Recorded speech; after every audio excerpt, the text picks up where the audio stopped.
Chapter 571 Return to the capital. In the snow, the carriage was speeding, and under the bumps, Lin Yi's buttocks could not bear it. He held the railing of the carriage and lay down obediently, and then put a thick blanket under his buttocks and head. When they arrived at the place, it was already dark. The few lanterns on the street were swaying in the wind, and snow like ghost lights.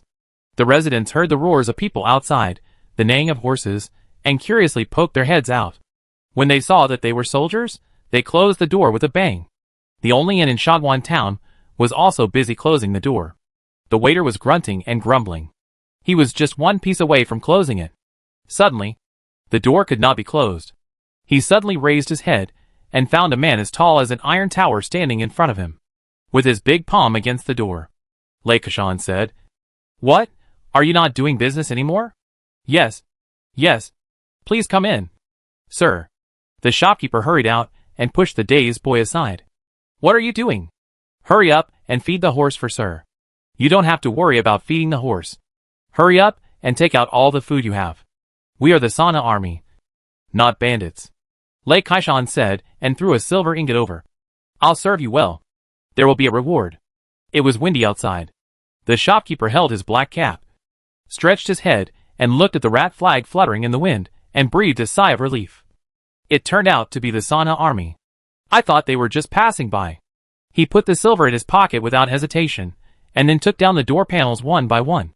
As we all know, the Sana army has strict discipline. Wherever they go, they do not harm anyone. Moreover, the officers and soldiers are generous with their money, and the nearby villagers can often make a fortune. Linny got off the carriage. His head was still dizzy. After holding his forehead and sitting down in the lobby of the inn, he drank a pot of tea and felt much better. Tenfei said with concern, "Your Highness, why don't you go to the room and rest for a while?" "No need."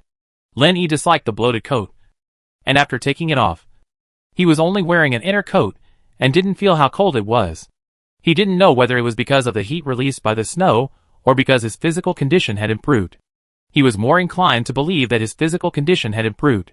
This was verified in the greenhouse yesterday. He was not as suffocated as before. Even though he was carsick today, he was still energetic and felt that he could eat 3 more bowls of rice. Hearing that the people outside were the Sana army, the residents on the street opened their doors one after another. There were people selling snacks, selling cotton cloth, selling shoes, and barbers. There was everything. If they didn't take out some money from this team of 400 or 500 people, they probably wouldn't be able to sleep at night. Mei Jingji patted the snorting horse in front of him, and did not rush into the inn. She stood at the door, looking at the suddenly brightly lit street, and sighed. "It is not unfair for me to lose," Nanling Wang whispered. "Grandfather, why do you say that?" Mei Jingji said slowly. "There is no rooster crowing for 1,000 miles, and bones are exposed in the wild." "What do you think it means?" Jin Wang couldn't help but interrupt. "It means that after the battle, bones are exposed in the fields, and there is no one living there, and even the crowing of chickens can't be heard," Mei Jingji said. "Those are the corpses of the people. Whenever the army passes through, it is like locusts, plundering as much as possible. Where they go, there are countless casualties and blood everywhere." King Nanling seemed to be emotional. Even the third brother, who is known for not harming anyone, sometimes after a long siege, the city suffered heavy losses, and in anger, he often massacred the city. The most impressive thing was in Pingcheng, which was besieged by Shinchu for 3 months. After running out of food and grass, they could only let the soldiers plunder demolished houses, and the people were living in misery. It was a horrible sight. The king of Jin said, "A man of integrity should not be too particular about small matters. But if you lose the greater good because of small matters, it will be a loss." Mei Jingji handed the horse to a lieutenant and said with her hands behind her back, "He who wins the hearts of the people wins the world. You are not lying to me." Lenny waited for the dishes to be served and then began to drink. While drinking, he said to Chengdu, who was pouring wine, "You don't need to serve here. Go and see the king of Jin's wives. Don't neglect them." Chengdu hurriedly said, "Don't worry, Your Majesty. I have arranged them to the wing room upstairs. After washing up, they are eating now." The only thing he was not sure about was how to place Su Xian. He didn't know whether to send her directly to the wing room with the king of Jin. However, he didn't make his own decision in the end. It's rare to be confused. This is what his master Hushirlu taught them. Sometimes people who are too smart will not have a good end. Lenny raised his head, looked at the empty hall, and then said, "Please invite General Mei and others in." "Yes." Chung Duer then walked to the door of the hall, and said to Mei Jingji and others who were standing not far away, "Prince, he invites you." "Thank you." King Nanling politely bowed to Chung Duer. Chung Duer smiled and said, "Your Highness is polite." "No wonder, Prince," he said, "that King Nanling has become smart." Led by Mei Jingji, the three of them stood respectfully in front of Lin Yi. Lin Yi raised his hand and said, "Don't be polite. Sit down. It's cold. Drink some wine to warm yourself up." "Thank you, Regent," the three said in unison. King Nanling didn't rush to sit down. He picked up the wine pot and poured wine for everyone. Starting with Lin Yi. Lin Yi raised his eyelids and glanced at him, smiling and said, "Seventh brother, you are a wise man. After returning to the capital, follow the 12th brother and the 6th brother to work in the clan office." Ah! Happiness came so suddenly that King Nanling was a little caught off guard. After kneeling down and kowtowed 3 times. "Thank you, Regent. Is this a blessing in disguise? I'm a straightforward person, so don't mind it. I'm willing to pay a lot of money to buy horse bones. I hope you don't turn into horse manure." After saying this, Lin Yi drank the wine in the glass. He has formally unified Dalian state. The most important task has become economic development, sorting out the tangled political relations, and suppressing the clan gentry when necessary, but also when it's time to win them over, and giving them a date after a blow. Still the same idea as before, unite all forces that can be united. If you are not willing to unite with him, you have to try his iron fist. King Nanling didn't know whether to laugh or cry. Should he still thank him? After hesitating for a while, he gritted his teeth and said, "I will never let the regent down." King Jin said eagerly, "I am also willing to die for the regent." "You?" Lin Yi looked at him with disdain, but then he thought of his heroic spirit of sharing, and his words softened, and he comforted him. "You, after returning to the capital, have a good rest, don't rush, take your time. In the future, I will rely on you in many ways." "Thank you, Regent." King Jin felt a little disappointed. Lin Yi looked at Mei Jingji again. "General Mei is the same. It's the best to enjoy your old age and play with your grandchildren." "I am very grateful." Mei Jingji bowed. The snow stopped at night. As a result, when everyone was on the road the next day, heavy snow came again. It was not until Ankong City that the bright sun was seen. After Lin Yi returned to the mansion, he slept until the next night. "But I'm so tired." Lin Yi let Mingwa rub his shoulders. "In the future, I will never go out unless necessary." Mingwa smiled and said, "Your Highness persuaded Ping Chung to surrender, which is rare in the world. Your benevolence is praised by the world. Where is the child?" Lin Yi did not respond to his words. "I haven't seen it since I came back." Mingwa smiled and said, "They were sent to the palace with the princess yesterday. The queen loved them, and stayed overnight." Lin Yi frowned and said, "Does the old lady know that I'm back? Otherwise, why would she pick up the children and bring them into the palace on time?" Mingwa hurriedly said, "Your Highness misunderstood. Since the princess could speak, the queen likes her more and more. She has brought her into the palace several times." "Can speak?" Lin Yi said in surprise. "He learns every word he is taught. And he is very smart," Mingwa said with a smile. "And he is willing to get close to the queen. So the queen will naturally be happy." "I see," Lin Yi continued. "The son is at the age of recognizing people. How can he be happy if you are not with him?" Mingwa said, "I also stayed in the palace last night. But today I heard Xiao Shizi say that you were back. So I came out of the palace on purpose." Lin Yi stood up, stretched and said, "Then let's go to the palace together. Visit the old lady. And then bring the child back." He left the house, got on the carriage, and headed straight for the palace. The high-walled courtyard was pure white. The entire palace was wrapped in white. In Xi'an Palace, there was laughter and joy. The concubines were all around the 2 children. Rather than the 2 children. "Greetings to the regent." No need to be polite. Lin Yi glanced at concubine Tang next to him, and then bowed to concubine Yuan. "Greetings to mother." As concubine Yuan waved her hand, the concubines left one after another, and even the 2 children were taken away by the palace maids. For a moment, only the mother and son were left in the room. Lin Yi said with a smile, "Mother is becoming more and more powerful." Concubine Yuan snorted coldly. I heard that you let Prince Yong escape? Lenny said with a smile. You are well informed. Everyone in the world knows it. Do you still want to hide it from me? Concubine Yuan said with a glare. I don't mean that.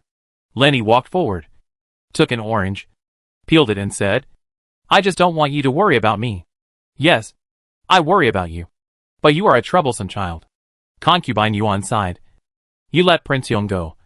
Aren't you afraid of letting the tiger go back to the mountain? He is not easy to mess with.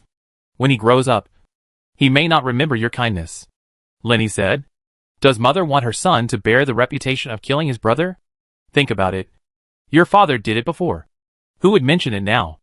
Concubine Yuan said indifferently. Listen to me.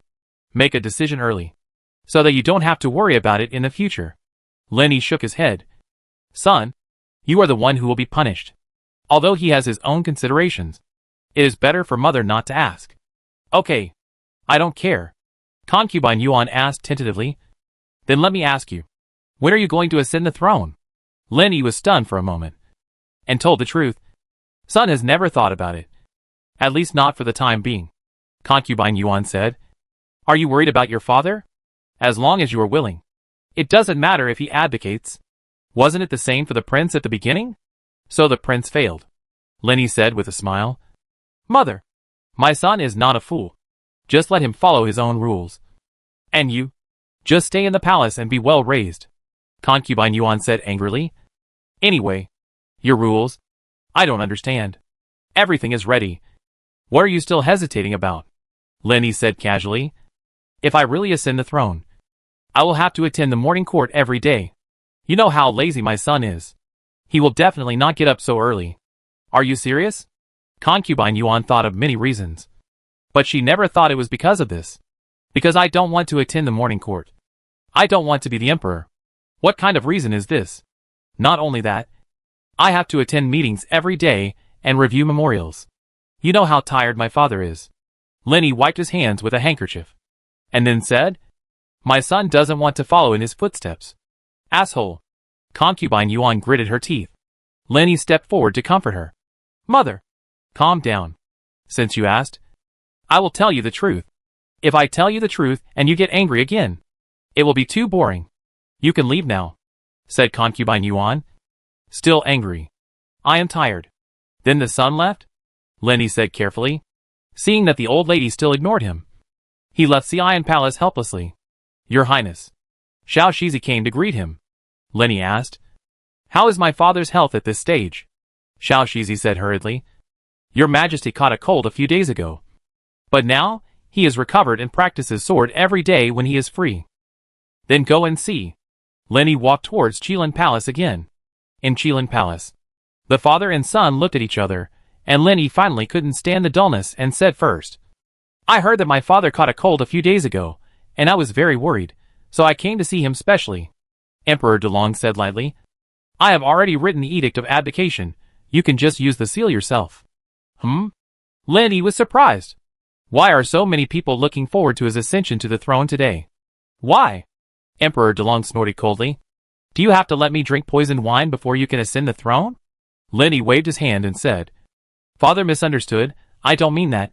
I really don't want to be the emperor. You, relax. You should continue to live in Qilin Palace. Even if he really became the emperor one day, he would not live in the palace. Such a big place. It's suffocating to live in. Now that you have unified the 9 provinces, what are you waiting for? Emperor Delong was also puzzled.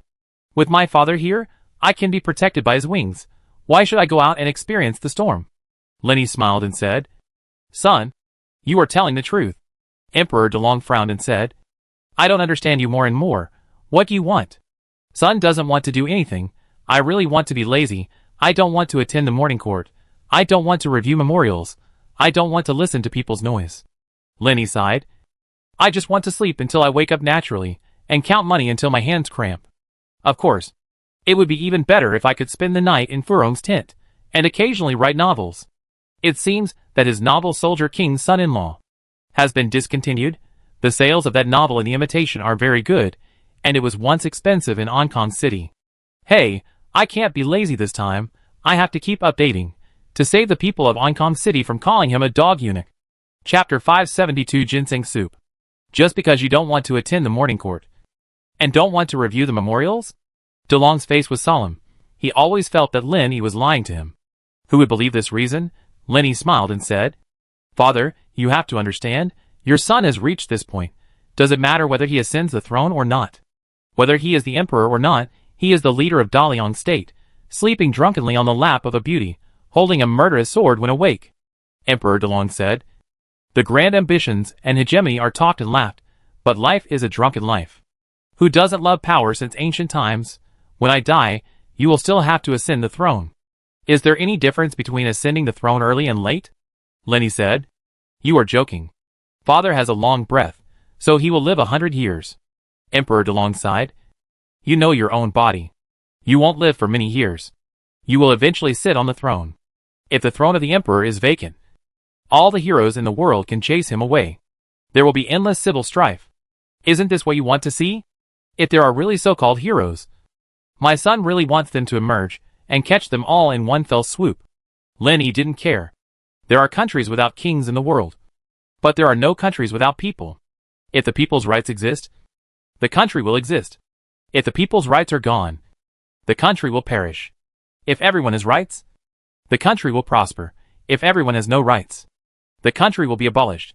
Emperor DeLong looked at Lin Yi in surprise. He didn't expect his son to be so pretentious. He couldn't help but snorted. Who taught you this heresy? Lin Yi said. My son figured it out by himself. He didn't need anyone to teach him at all. Which online novel did he see it in? He couldn't remember. After all, his memory is so bad. With the help of Lu Chaoyuan, Emperor DeLong slowly stood up, walked to Lin Yi, squinted his eyes, and looked Lin Yi up and down again. Are you really unwilling to ascend the throne? At least not now. Lin Yi bowed. When my son wants to ascend the throne in the future, I will naturally ascend the throne. Emperor DeLong waved his hand weakly. It's up to you. Lin Yi looked at Lu Chaoyuan. Lu Gongfeng, are the people from Jizhao Temple still in Ankong City? Lu Chaoyuan smiled. The court guards are well informed. Why does the prince deliberately ask me? Lin Yi said. You really don't know? Lu Chaoyuan hesitated and said. It is said that Jingyi and Jingquan have not come out since they entered Tianning Temple. Entered Tianning Temple? Lin Yi frowned. Emperor DeLong said. Tianning Temple is the outer gate of Jizhao Temple. Lin Yi was so surprised that his mouth could not close. Like Tang sect? Why didn't anyone tell me? Lu Chaoyuan said. This is a secret matter. Few people know about it. Even the eldest princess probably doesn't know the inside story. A cunning rabbit has 3 burrows. This is probably what they are talking about. After thousands of years, they have not been wiped out. They must have some skills. Lin Yi then thought of the rumored Jingangtai. Does Jingangtai have an outer gate? Emperor DeLong snorted coldly. Half of the world's military generals come from Jingangtai. Isn't that enough? Father is right. Lin Yi agreed deeply. My grandfather, and my uncles, Mei Jingji, are all from Jingangtai. Even the royal children such as King Pingchuan and King Yong are from Jingangtai. This is the fame and connections that money can't buy. As long as you don't commit suicide, you can stand firm. Emperor DeLong said. You still have to be careful of those thieves. Lin Yi smiled and said. Isn't your father's relationship with Elder Wuxiang very good? Emperor DeLong glared at him and said. You are still my son. Lin Yi smiled and said. Did your father also guard against his son before? Emperor DeLong said. You also have a son. And you will have many sons. Even if I am in the 9 heavens, I will keep an eye on them. Lin Yi really wanted to provoke him. With your character, you still want to go to heaven after death? It's good enough if you don't go to hell. But I didn't dare to say it for fear of irritating him. But asked curiously, what is the plot of this Vidra platform? Seeing Emperor DeLong sitting on the couch again, slightly closing his eyes and not speaking, he looked at Lu Chaoyuan. This Vidra platform is the same as Jizhao Temple, and it is responsible for helping the world. Lu Chaoyuan said slowly. You think you are an onion. After Lu Chaoyuan said this, Lin Yi understood instantly. Emperor DeLong seemed to be in a state of meditation. Lin Yi did not look for any discomfort, but turned around and left Qilin Palace. Then he remembered what he was here for. His son and daughter were in Xi'an Palace. He turned back to Xi'an Palace again. Did you hear what I just said? Lin Yi asked Xiao Shizi behind him without turning his head. Xiao Shizi said, Your Highness, the court guards have surrounded Tianning Temple. The people in Jizhou Temple may not be able to escape. Lin Yi rolled his eyes at him and said, "Do you believe this?" Xiao Shizi smiled. "Your Highness is teaching you a lesson. Jingyi and Jingquan are great masters of the time. It would be difficult for the court guards to stop them. If you say these nonsense in front of me again, I will make you go to the Imperial Guard and enjoy Panhua's hospitality," Lin Yi said unhappily. "I know my crime." Xiao Shizi was scared out of his wits. Joking with the prince is not scary. What's scary is that his master took it as an order. When that happens, he will be skinned alive. Lin Yi ignored him and walked up the stairs one by one, taking a shortcut to Xi'an Palace. Just as they passed a pavilion, a young eunuch was sneaking his head out. And when he saw them, he turned and ran. Without Lin Yi's order, Xiao Shizi jumped into the air and blocked the young eunuch. The young eunuch knelt down in fear and kept kowtowing. "Greetings to the eunuch." Xiao Shizi frowned and said, "What are you doing here?" The young eunuch was 13 or 14 years old, and was sweating all over his head due to nervousness. He stammered and couldn't say a word. Xiao Shizi raised his palm and snorted coldly. "If you don't tell the truth, I will slap you to death. Eunuch Shi, please show mercy." A crisp and pleasant figure came out from behind a cypress tree. Lin Yi looked up and saw concubine Kong, the mother of the fifth prince, Prince Xian. She had her hair tied up high, was wearing plain silk, and walked towards him with a slender figure. "Meet the regent." "You are too polite, Your Majesty." Lin Yi remembered that concubine Kong seemed to be 2 years younger than his mother.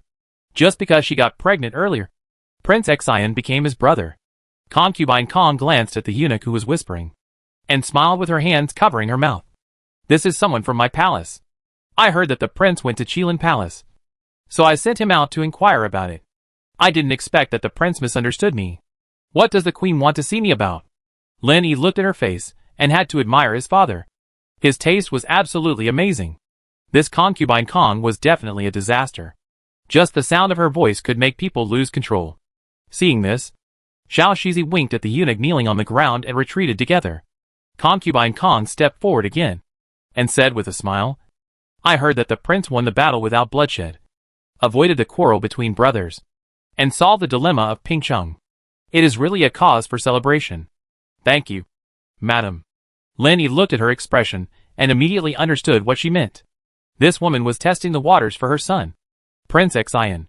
However, since the other party did not say it clearly, he pretended to be confused. Just quietly listening to concubine Kong talking about this and that, she didn't care, but concubine Kong couldn't help it at last. The love that the prince has for his brothers is really admirable. "I haven't seen my fifth brother for a long time. I wonder if he is doing well out there?" Lin Yi said casually. "If he is not doing well out there, let him come back. I have reserved a room for him in the Dali Temple, with food and lodging." Concubine Kong was stunned for a while, then knelt down. "Prince Regent, spare my life." As she spoke, tears came down. "I can't bear such a great gift." Lin Yi was startled, and instinctively reached out to help. But concubine Kong didn't stand firmly, and fell into his arms. When their eyes met, he could clearly smell her refreshing fragrance. He finally understood why the fifth Prince Xian became an old pervert. Like mother, like son. He was a little at a loss for a moment, when he was leaning against this soft body. He could only say in a tender voice, "I heard that the prince likes to drink ginseng soup. I specially made a bowl of it. Please give it to the prince."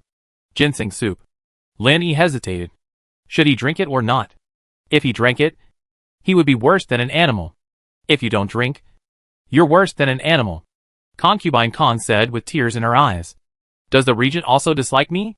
Lin Yi looked up at the snowflakes falling from the sky, and said with a smile, "The snow is getting heavier. I'll go to your place to hide from the snow." "Thank you, regent." Concubine Kong was overjoyed. Xiao Shizi had been waiting at Concubine Kang's door, waiting for Lin Yi to come out with his waist supported, and hurried forward to support him. "Your Majesty, I've prepared a sedan chair for you." "Then get in the sedan chair." Lin Yi felt that his whole body was hollowed out. In Xi'an Palace, Concubine Yuan looked at him with a sullen face and said, "Why did you have to provoke her when you can't provoke anyone else?" Lin Yi was stunned. Is this old lady so powerful? Whatever he does, she can't keep him out of his sight? He looked at Xiao Shizi unconsciously. "Don't look at him." Concubine Yuan snorted coldly. "You did it yourself." So don't be afraid of people knowing. My son just didn't want to reject her kindness. Lenny sighed, not knowing what to say. Could it be that he didn't do anything? Concubine Yuan gritted her teeth and said, she did it for her son. Right? Lenny smiled. Mother, you are wise. Then this bitch can't be kept. Concubine Yuan stood up and walked to Lin Yi. The harem interferes with government affairs, according to the law. It is a capital crime. Mother, it's not as serious as you say, please calm down first. Lin Yi couldn't help but smile bitterly. Thinking back to the beginning, I wished I could send Concubine Tang directly to my bed. How come Concubine Kong is considered to be interfering in government affairs? This is clearly a double standard. Concubine Yuan snorted coldly. Did you agree to her? Lin Yi smiled and said, I even let Prince Yong and the Crown Prince go, not to mention Old Five. I have never had any problems with him. Besides, my son's current personality is kind and generous. If he suddenly killed the fifth child, wouldn't that lead to gossip? Concubine Yuan didn't know what personality was, but she still understood what Lin Yi meant. She sighed. I'm afraid that you will be soft-hearted and passive in the end. Lin Yi patted her shoulder and comforted her. Do you think it's luck that my son has come to this point today? This? Concubine Yuan was stunned after hearing this. Yes. Is it really luck that her son can conquer the world today? Relax, Lin Yi said with a smile. My son is not a fool. A fool can't be in my position. Concubine Yuan pushed his hand away and said unhappily, I am just worried about your health. You are busy with everything now. How can you slack off because of women? Thank you for your concern. Mother, my son is fine. After saying this, Lin Yi left the hall, then went to the warm room next door to ask Mingwe and the two children to get on the sedan chair, and then walked out of the palace. Your Highness. Xiao Shizi followed Lin Yi closely. Feeling very nervous, Lin Yi asked in confusion. Is the old lady so powerful that all the eunuchs and maids in the palace are used by her? Xiao Shizi said with a sad face. The queen is the master of the harem, and no one dares to disobey her. What did I say to you before? Did you treat it as fart? Lin Yi said hatefully. What do I need you for? Please punish me. Your Highness. This time Xiao Shizi was really scared, because she was really angry with the prince. Lin Yi sighed. I'll say it one last time. From now on, if my story can still be heard by her, you can find a wall and commit seppuku by yourself. Yes, Xiao Shizi said hurriedly. 10 days later, the news that the King of Chu and the King of Xian returned to Hong Kong City shocked the court and the public again. Lin Yi was also surprised. Didn't he invite the King of Chu back? How dare he come back? The Crown Prince, the King of Jin, the King of Nanling, the King of Yong'an, and the King of Dai went out of the city to greet the Prince Daiha. After the brothers finished their greetings, they went straight to the Hall of Supreme Harmony. Lin Yi held a grand banquet. Emperor Delong sat in the middle, and the princess and concubine Yuan sat on his left and right. Good. Very good. Emperor Delong followed the old rules, and said a few words before leaving with Liu Chaoyuan. Everyone looked at the empty main seat, and then at the drunken Lin Yi, and they all had a sense of expectation. Today, the fifth and eighth brothers have returned, which is a cause for celebration. Lin Yi raised his wine glass and said with a smile, Fourth brother, you are the most talented poet here. Can you write a poem? Jin Wang turned to Lin Ning on the side and said with a smile, With my sister here, I dare not show off my skills in front of an expert. Lin Ning said with a smile, Fourth brother, you are too kind. My little poetry is really worthy of being accepted by the public. Lin Yi urged, Brother, you should come. Then I will throw out some ideas to inspire others. Jin Wang looked at Lin Ning on the side and said with a smile, With my sister here, I dare not show off my skills in front of an expert. Lin Ning said with a smile, Fourth brother, you are too kind. My little poetry is really worthy of being accepted by the public. Lin Yi urged, Brother, you should come. Then I will throw out some ideas to inspire others. The king heard the impatience in Lin Yi's words, and dared not waste any more time. He drank the wine in the cup and said loudly, At dusk, the emperor welcomes the emperor back. The palace is decorated with flowers, and the roads are piled with brocade. The king is happy to share the joy with the people. The cheers from all directions are shaking the earth. Good. Lin Yi didn't understand any of the previous words, but he understood the last sentence. This is flattering him. Lin Yi shouted good, and everyone followed suit. They raised their glasses with the king of Jin. And the atmosphere became more and more heated. Lin Yi held the wine glass and walked to Xiazan. Sir Xie. Let's go. Thank you. My lord. Xiazan stood up and drank the wine in the cup without leaving a drop. Sit down and talk. Lin Yi squeezed beside him, and he Jixiang. And said with a smile. My two lords. No one has frozen to death in Hong Kong City these 2 days. Right? Chapter 573. Stop pretending. Hong Kong City. As the political, economic, and cultural center of Daliang, has hundreds of people who die of freezing and starvation every year. As for those remote places with poor economy and inconvenient transportation, let alone in a city, if thousands of people don't die every year, it's God's will. Lin Yi was used to being a loser in his previous life, and sometimes he would unconsciously put himself in the perspective of ordinary people. As an ordinary person, if he doesn't have enough food and warm clothes, but doesn't rebel, isn't that like putting a drill in his ass? If he doesn't have the courage, he can always fan the cold wind. Right? So, the more he puts himself in the shoes of others, the stronger his sense of crisis becomes. He is almost a persecution maniac.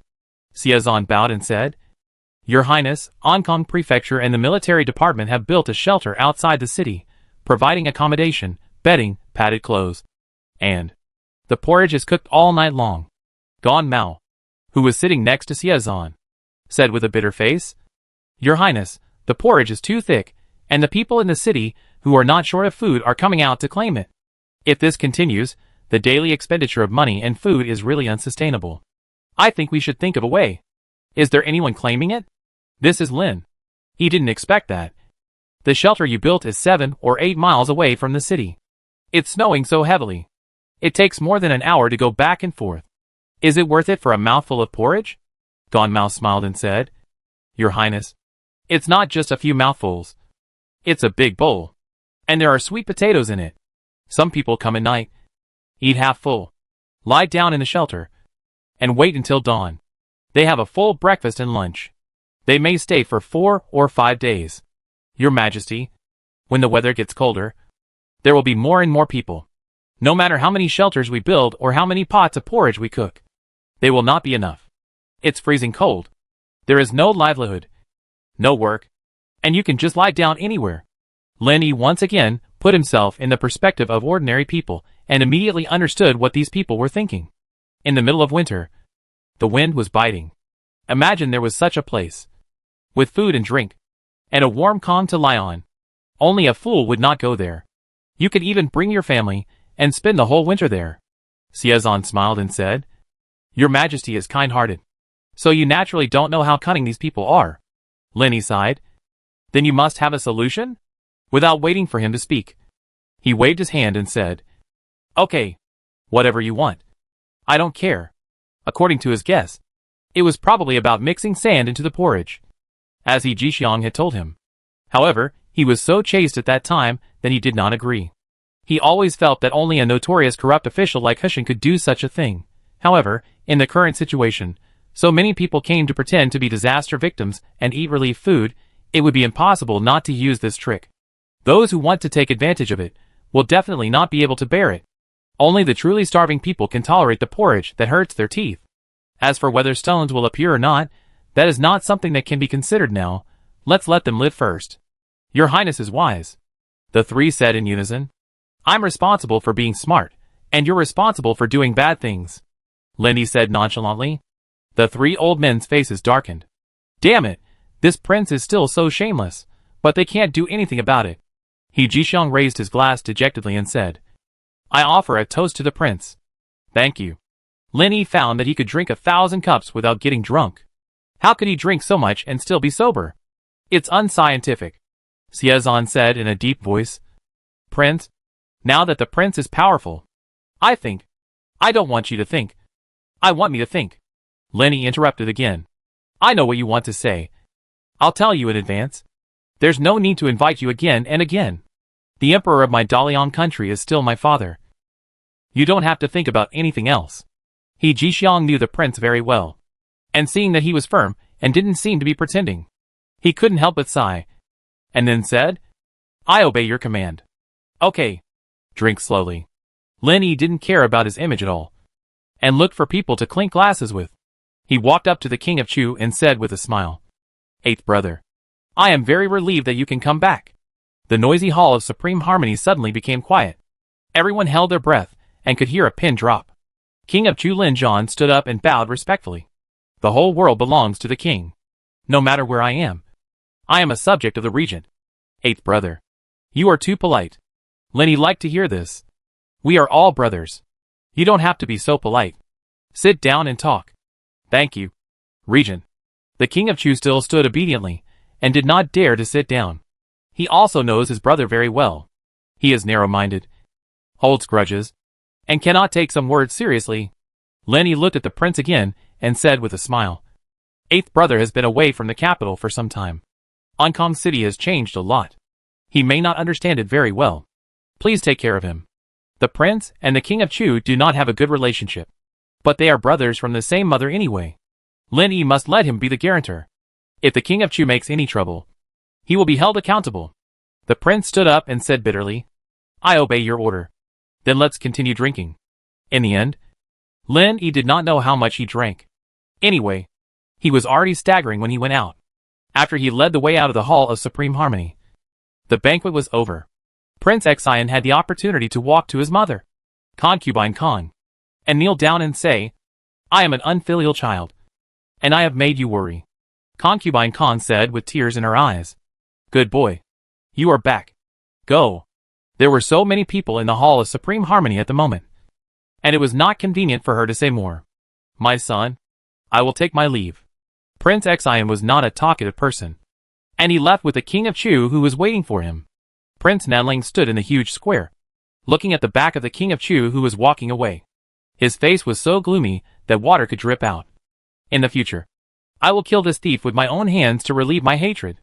If it were not for the king of Chu, his biological mother, Concubine John, would not have jumped into the well and died."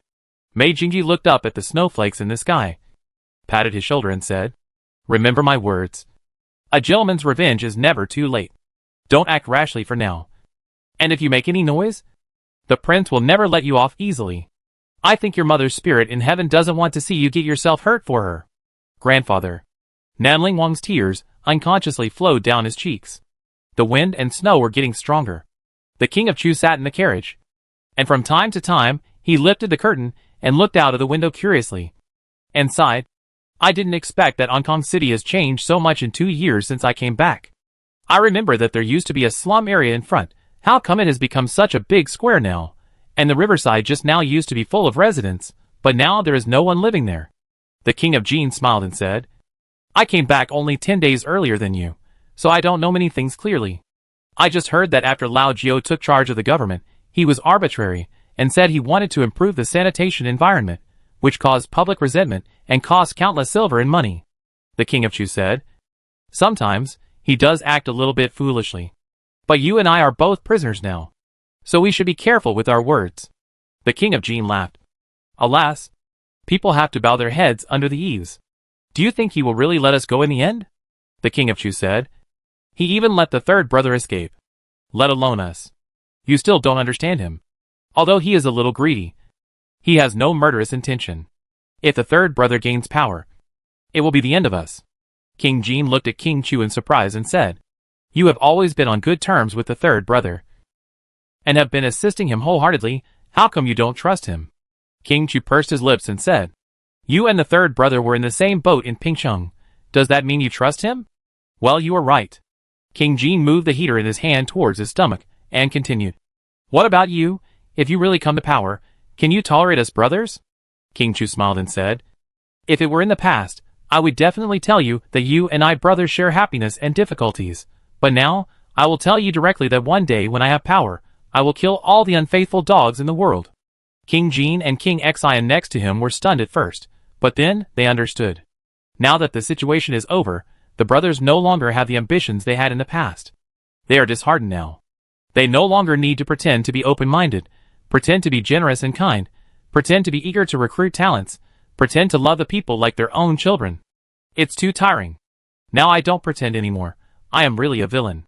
If you dare to bite me, eighth brother is really a man of temperament." Prince Jin said with a smile. "You think the same as I do. If he ever gains power, he will not spare any of his brothers. For the children of the royal family, brothers are a disaster, including parents. I am still sitting here. Do you really want to kill me? Prince Xian, who had not interrupted, suddenly spoke up. The king of Chu said carelessly, "Fifth brother, you are not a gentleman. I don't believe that you can tolerate my brothers after you ascend the throne. The first person I will kill is you." The king of Xian said with certainty. "You want to kill me? I understand. But why should I be the first?" The king of Chu asked in an exaggerated tone. "For so many years, you and I have been hiding in Chuzhou, living together day and night. And I have helped you so much.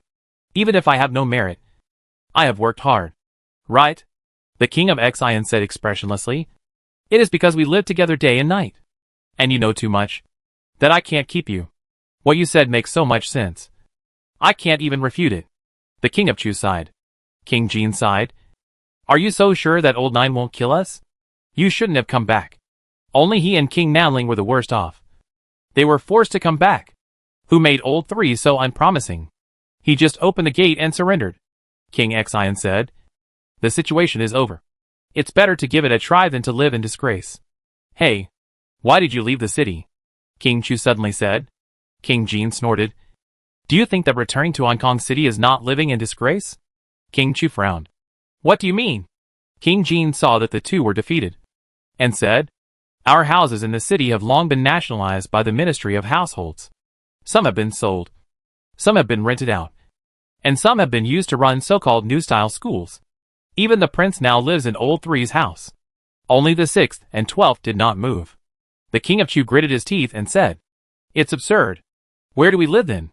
The king of Jin sighed. "Like me, all live outside the city. We are just separated by a wall. We will be neighbors in the future." After that, the carriage stopped. The torches and lanterns in the hands of the soldiers of the military department illuminated the street as if it were daytime. Jiang Yi rode his horse in front of the three people and bowed, saying, "Your Highnesses, we are here." The king of Chu looked at the narrow door in front of him, the gray screen wall, and said in disbelief, "You want me to live here?" But the king of Xian laughed. "Since we are here, we will make the best of it." After that, he took the lead and walked into the yard. Jiang Yi turned his head and looked at Zixia behind him and said, "Miss Zixia, I'm sorry to bother you. I don't deserve it." Zixia told the maids on both sides, and the servants sent the families of Prince Xian and Prince Chu to the mansion. Lin Yi went straight to bed after returning to the mansion, and slept until the middle of the night. After being awakened by thirst, he gulped down 2 large pots of water. Zixia said distressfully, "Prince, you should drink less in the future. I was happy today, so I drank a little more." Lin Yi yawned and said, "What were the reactions of my brothers?" Zixia smiled and said, "Prince Xian looked normal, but Prince Chu got angry." Lin Yi smiled and said, "It's a 4-story house after all, and ordinary people can't afford it in their lifetime.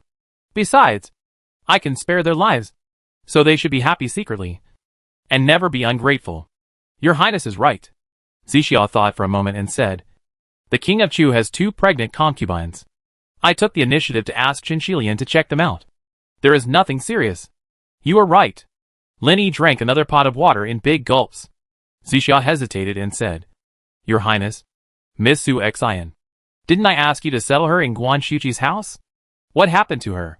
After Lin Yi returned to the capital, Guan Xiaqi happened to go back to Guan Sheng's house, and the house was empty. He directly settled Su Xian in Guan Shuqi's house, and sent 2 maids to serve her. Zixia smiled and said, "Your Highness, Miss Sushin has always been living a life of luxury. This place is very remote. I heard from the maids that there are often strange noises at night. Miss Sushin has not slept well for several nights." Lin Yi said, "Apart from the noises of animals, what other noises could there be?" Zixia said, "Your Highness, Miss Guan has sold all the animals to pay off her debt to Master Guan. She even sent the mangy dog to the mansion to be raised. Guan Sheng is really addicted to gambling." Lin Yi didn't know whether to laugh or cry. Zixia continues, Guan repaid the debt of Uncle Guan. I am afraid he will enter the casino again. That's it, to go back to live well. Uncle Guan is prison. I told me a few days ago, and told me that she gamble casually. It is particularly open-minded.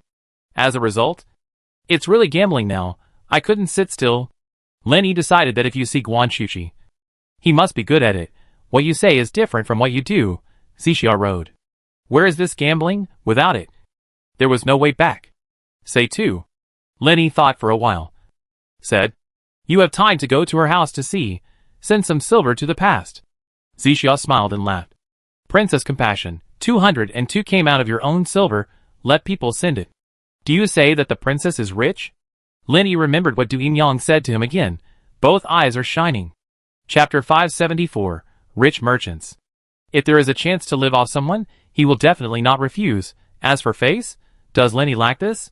Does he need this? It doesn't exist. Prince.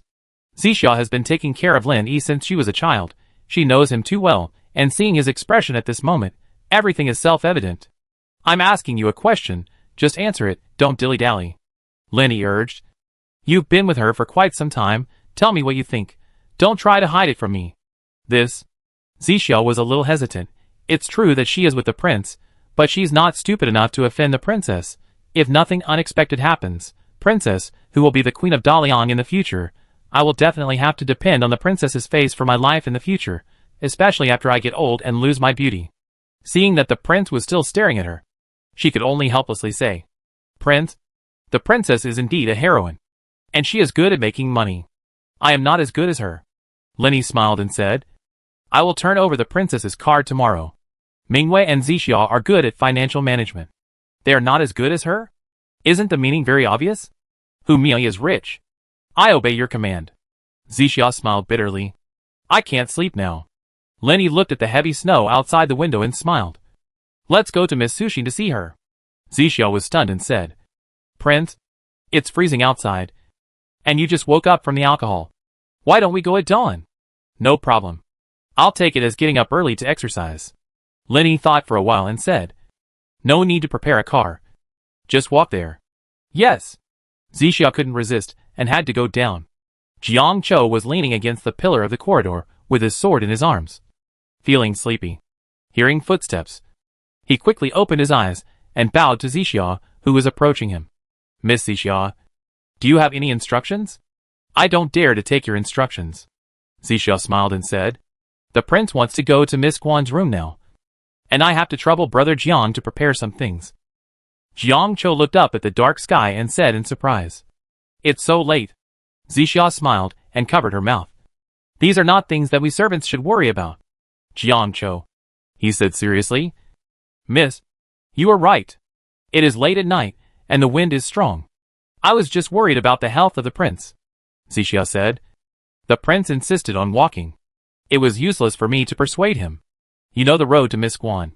The road is narrow, and the ditch is deep. Now the snow has buried everything. You can't see anything. I have to trouble you to explore the way.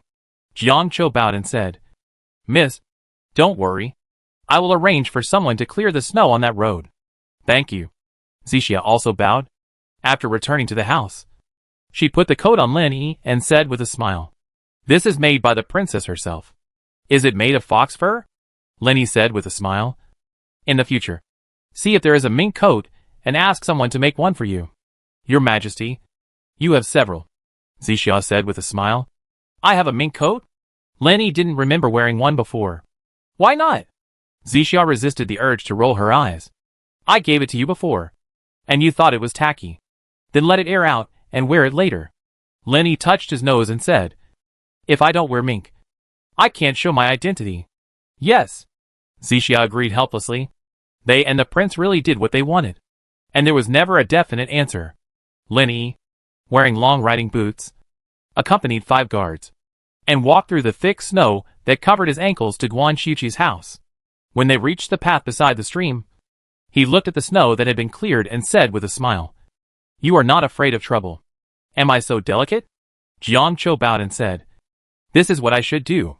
Lin Yi looked at the dim lights in the house not far away and asked curiously, Are they still awake? Jiang Chou said, When we were clearing the snow, we made a little noise, which alarmed the people inside. After Lin Yi nodded, he walked over there on the slippery ground with the help of Jiang Chou. Arriving at the gate of the house, Jiang Chou knocked on the door, only to hear a scolding from inside. You bold lunatic, do you know where this is? Of course I know where it is. Lin Yi couldn't help but answer. Your Highness. The woman inside screamed in surprise, and with a creak, the door opened. Su Xian, wearing a white fur coat, stared at Lin Yi in a daze, and couldn't help but burst into tears. Seeing this, Jiang Chou and others hurriedly stepped aside and hid in the dark. What are you doing? Lin Yi walked up to her, put his arm around her shoulders, and said with a smile, Don't cry. After a while, he put his hand down. This woman was too tall, and he felt uncomfortable with his hand on her shoulder for a while. The two maids waited for Lin Yi to enter the room, and then quickly locked the door. Lin Yi entered the room and instantly felt a warmth. After taking off his jacket, he smiled and said, Your Kong is quite warm. Su Xian whispered, Thank you, Miss Xia. She is busy running around. Otherwise, I really don't know what to do when I first arrived. You are still not asleep so late.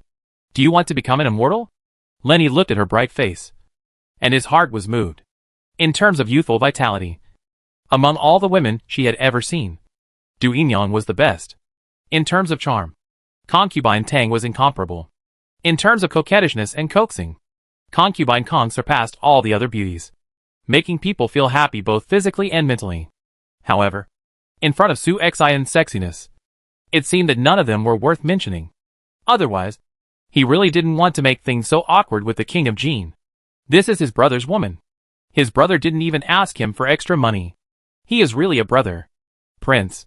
Su Xian sat in his arms and said delicately, I can't sleep, so don't make fun of me.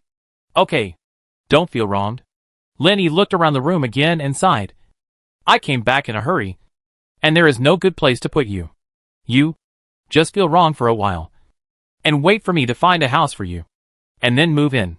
This is not that he treats Su Xian and Guan Shiqi differently. The house in front of him was specially built by Guan Shiqi for raising livestock. If he doesn't want to live here anymore, he can return to the mansion anytime. This is just a place for vacation. But Su Xian is different. He can't enter the palace and has no way out. Therefore, Lin Yi is worried about where to put him. Su Xian said, Your Highness, don't worry. I think it's good to live here. When spring comes, there will be green mountains and clear waters, a beautiful scenery, and a rare quiet place. Lin Yi joked. I heard that there were a few nights when you were scared by the noises outside and couldn't sleep. Su Xian blushed and lowered her head. That was because I just came here and I wasn't used to it. I gradually realized in the past few days that it was the creatures in the mountains calling. Wild beasts are wild beasts, and birds are birds. Lin Yi teased. What creatures? If you are not used to living here, don't embarrass yourself. I will find another house for you in 3 days at most. Do you want to live in the downtown? Or in a quiet place? I just want to be closer to the prince. Su Xian said shyly. Your mouth is as sweet as honey. It was hard for Lin Yi not to like her, although he knew that she was just playing along. As they talked, he took off all her clothes and fell asleep in each other's arms. The shelter in Ankong City was 8 miles away from the South City Gate, 10 miles away from the newly built residential area of Tianxi, Tianxi and others, and only 3 miles away from the Beijing camp. Early this morning, many people got up from the warm Kong yawning and started queuing up to eat porridge with their big bowls. Everyone's face was full of smiles. After all, the good thing of having a meal after the previous one only comes in winter. After the beginning of spring, you have to participate in work for relief and help the court to build rivers, canals and roads to have food. It's not as comfortable as it is now. Wow! Why is there sand? After taking a bite, someone spit out the porridge directly. Corrupt officials. The rice of the court. You dare to be greedy. He threw the bowl directly in a bad temper. I'm going to the censorate to sue you. Some people bravely raised the weapon of law. For a moment, the crowd was excited, raised their fists, and rushed forward together. Quiet! Quiet! Wang Xing, the captain of the Ankong City militia, who had just taken office, stood on the high platform and shouted, No noise. The court is kind enough to give you porridge. And you are still picky? If you want to eat, queue up. If you don't want to eat, get out. Then you can't mix sand in it. Ankong City is the best place in the world.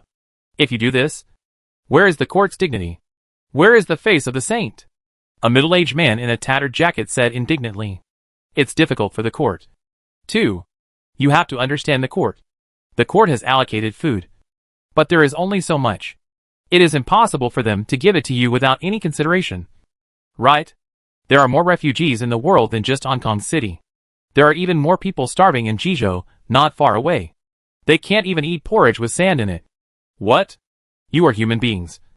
But people in Jizhou are not human beings? Wang Xing said loudly. If you want to blame someone, blame those who pretend to be refugees. If they hadn't come to claim it, there would be enough rice. Is it necessary to mix sand? The audience suddenly became quiet.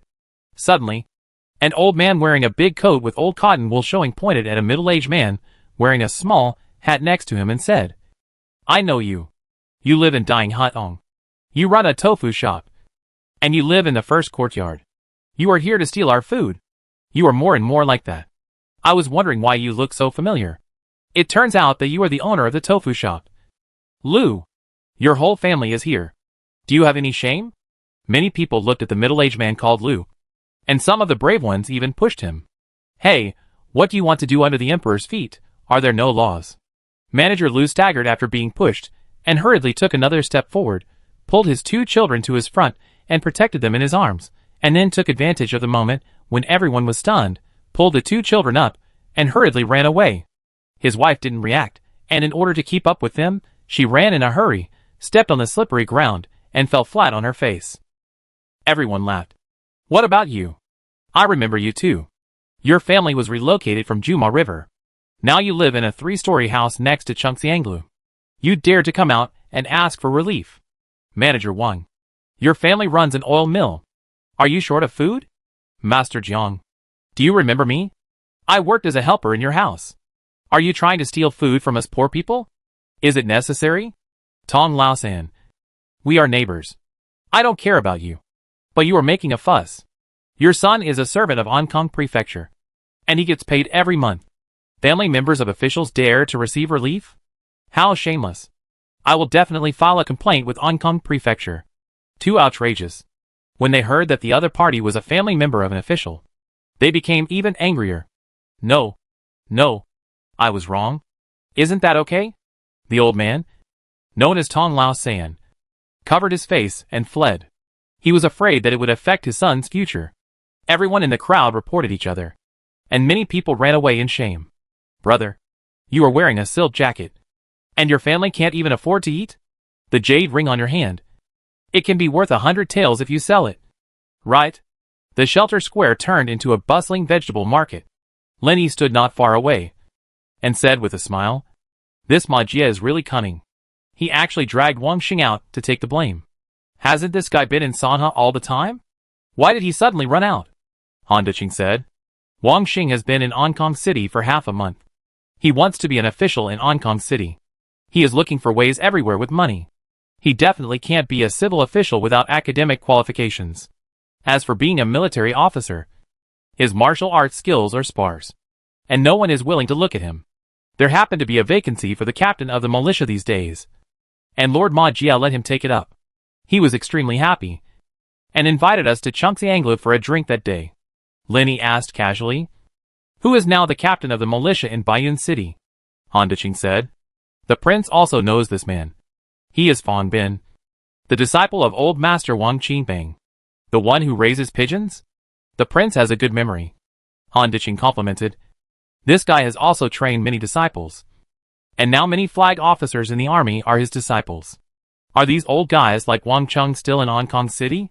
Lenny glanced at the crowd again, and seeing that there was no big mistake, he turned around and left. Han Deqing hurriedly followed behind him and said, They are still in the city. Not only have they bought houses, but they have also kept several concubines. They have no intention of going back. A bunch of old people. Aren't they afraid of being exhausted to death?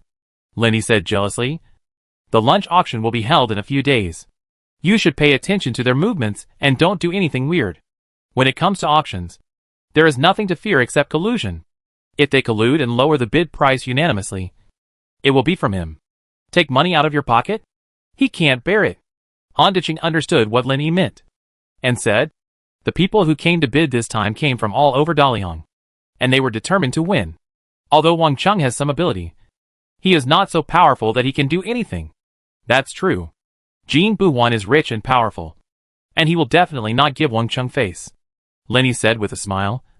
Next time you see Jin Buwan, make an appointment for me and ask him to treat me to a meal. Yes, Han Diqing said with a smile. 3 days later, the emperor's lunch auction, which had been prepared for half a year, began under the attention of the public. The participants were basically well-known and wealthy merchants in Daliang. Compared with them, the treasury of Daliang pales in comparison. Chapter 575 Auction. This auction was jointly sponsored by the Ministry of Revenue and the Ministry of Rights, notarized by the Metropolitan Procuratorate, hosted by Tang Jiu, the first lawyer of Daliang State, sponsored by Tianfu Restaurant, and supported by Chungxianglu for Etiquette Ladies. Woman is the main entrance of the palace. A red carpet was laid in the middle, and the imperial guards in bright armor stood on both sides. After the bidders handed the red tickets in their hands to the soldiers for inspection, they walked on the red carpet with their hands behind their backs, and entered the palace directly to the cheerful music of the Chungxianglu singer. Outside the red carpet stood a huge crowd of onlookers, including the butcher, Li Sanyang and others. The butcher complained, "If I had known, I would have paid for a ticket to go in and see the world. This life would not have been in vain." Zhu Rorong snorted, "It's all your fault. I said we should go and see it. But you were reluctant to spend the 10,000 taels of silver and kept hesitating. Otherwise, I would have gone in." The butcher said unhappily, "If you want to go and see the excitement, go ahead. Did I stop you? I just said I wouldn't go. But I didn't say I couldn't let you go." The two began to blame each other. Li Sanyang waved her hand and said, "Stop arguing. This auction will be held in the Hall of Supreme Harmony. Although the area is large, it cannot withstand the large number of people. The 3,000 tickets in the hall were said to be sold out in less than half an hour. The 30,000 tickets in the square outside the hall, each at 1,000 taels, were also sold out in less than an hour. You guys, you may not be able to buy them even with silver." The butcher said in disbelief. "So fast? This is not treating silver as silver.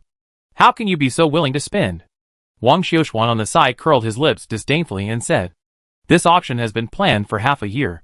All the wealthy merchants in Daliang Kingdom have come. And even many pirates from the sea have come. Who among these people is short of money?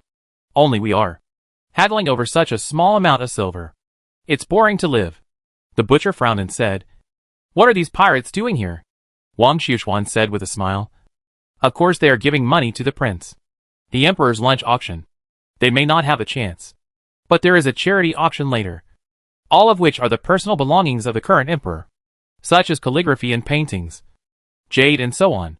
The most important thing is that whoever wins the first prize can get the calligraphy of us and the prince, which is equivalent to having a golden medal of immunity from death. When you return to the land in the future, you can be a stable and wealthy man," the butcher said. "Then the Ministry of Revenue will make a lot of money just from the ticket money this time."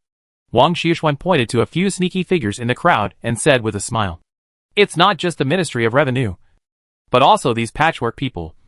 They also made a lot of money. The tickets were anonymous this time. Wang Sun alone bought 1,000 tickets. He raised the price by 1 or 2,000 taels and sold them out without much effort. If you want to go in now, you can find someone to buy them. It's still in time." Wang Sun bought so many. Li Sanyang looked at Wang Xiuxuan with a very strange look, and snorted coldly, "You are the one who started this business, right?" Wang Xiuxuan laughed. "Sanyang is still smart." The butcher's eyes widened and said, "Zaya Xuanzi, you bastard are getting bolder and bolder. You dare to do such a thing? I haven't broken the law. What is there to be afraid of?" Wang Xiuxuan said disdainfully, "When I went to the Ministry of Revenue to buy tickets, I specifically asked, no matter how many tickets you buy, if you can raise the price and sell them, it's your own ability. I guess this must have been approved by the prince. Otherwise, how could the people in the Ministry of Revenue give you a clear answer?" After Li Sanyang sighed, she stretched out her hand to Wang Xiuxuan and said, "Hurry up and give me one." Wang Xiuxuan said with a grin, "Do you want the one inside the palace or the one outside the palace?" Li Sanyang said unhappily, "Nonsense, of course the one inside the palace."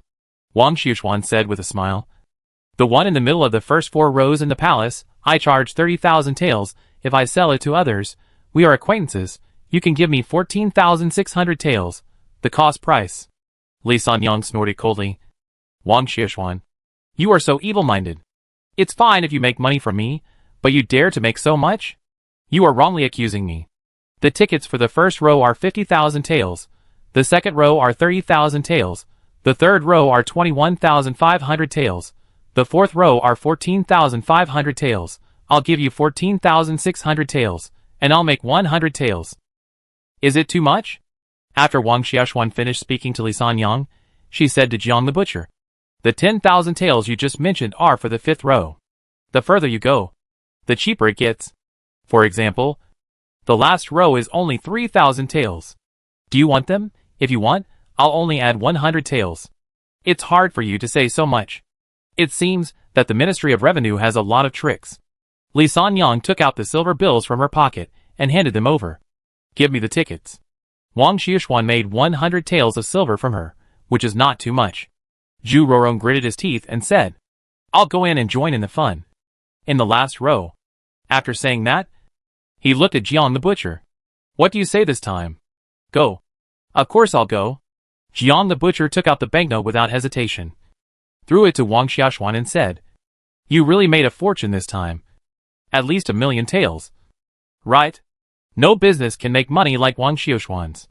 Wang Xiaoshuan smiled and said, This time, Wang Sun took the capital, and I'm lucky to be able to have a share of the soup after following him. Li Sanyang glared at him. We have been dealing with each other for so many years. And everyone knows who you are?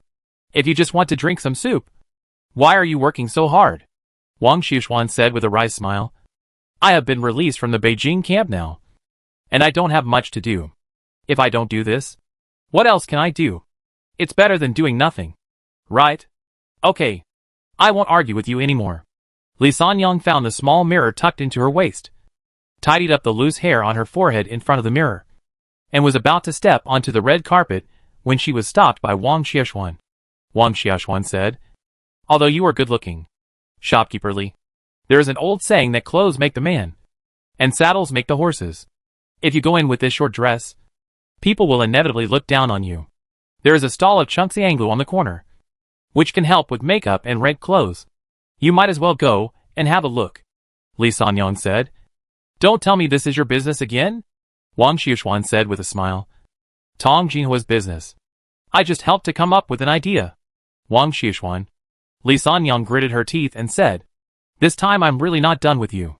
You know that I am a ready-made clothes maker, but you still go to Tong Jinhua. What do you mean? Wang Xiaoshuan said indifferently. You can't earn this money. Li Sanyang said unhappily. Many clothes in Chungxianglu are made by me. Then you should know what kind of clothes her family wears. Right? The girls wear silk and satin. Sometimes they are worn once or twice, and then never worn again. Now they are as good as new. Wang Xiaoshuan explained. It's just right to rent them out. You only have samples at home. I told you. You have to be willing to take out new clothes. If you only rent them for one day, you won't even get your money back. Besides, rouge and powder, dressing up, the girls in Chungxianglu are the best at it. Can your maids also put on makeup for others? Okay. You have a point. Li Sanyang was still indignant, but she still followed the direction pointed by Wang Xiaoshuan to apply rouge and change into a nice dress. On the high wall, Lin Yi stood with his hands behind his back, looking at the dense crowd below, and sighed. This is all money. The eldest princess was wearing a white dress, standing beside Lin Yi, and after looking at him, she said, Are you so short of money? What are you saying, Aunt? Who doesn't lack money these days? Lin Yi sighed. It's hard. The princess snorted coldly. If you act this way, the court will lose face. Aren't you afraid that the loss will outweigh the gain? The least valuable thing for a poor person is face. Without money, why should I have face? Lin Yi said nonchalantly. Besides, the court's face is earned by itself, not by whitewashing. Fooling others, fooling yourself, you will suffer the consequences in the end. The princess said disdainfully. You are making a specious argument. If you were poor, there would probably be no rich people in Daliang. I am just making a metaphor. Do you understand the metaphor? Lin Yi turned around and looked at the princess with an unhappy face. Aunt, do you really not know that Tianning Temple is the outer gate of Jizha Temple? Not only do I not know, I am afraid that even the two saints, Wen Jiaoyi and the Holy Mother Empress Dowager, don't know? The princess said indifferently. There is nothing strange about this. Jizhou Temple has been established for 1,000 years and has many secrets. Lin Yi thought for a moment and said, "How about my nephew take my aunt to visit these two at Tianing Temple tonight?" The princess said expressionlessly. "I'd be delighted." "Then it's settled," Lin Yi said to Han Diqing. "Pass the order down. I will go to Tianing Temple to eat vegetarian food tonight. I want a 10-mile radius. Not even a mosquito can get in, and not even a fly can get out. In theory, you just need to surround Tianing Temple. Tianing Temple is located on a high mountain. Without large shield machines, it is basically impossible to have an underground passage for escape. However, there are still many unscientific things in feudal society.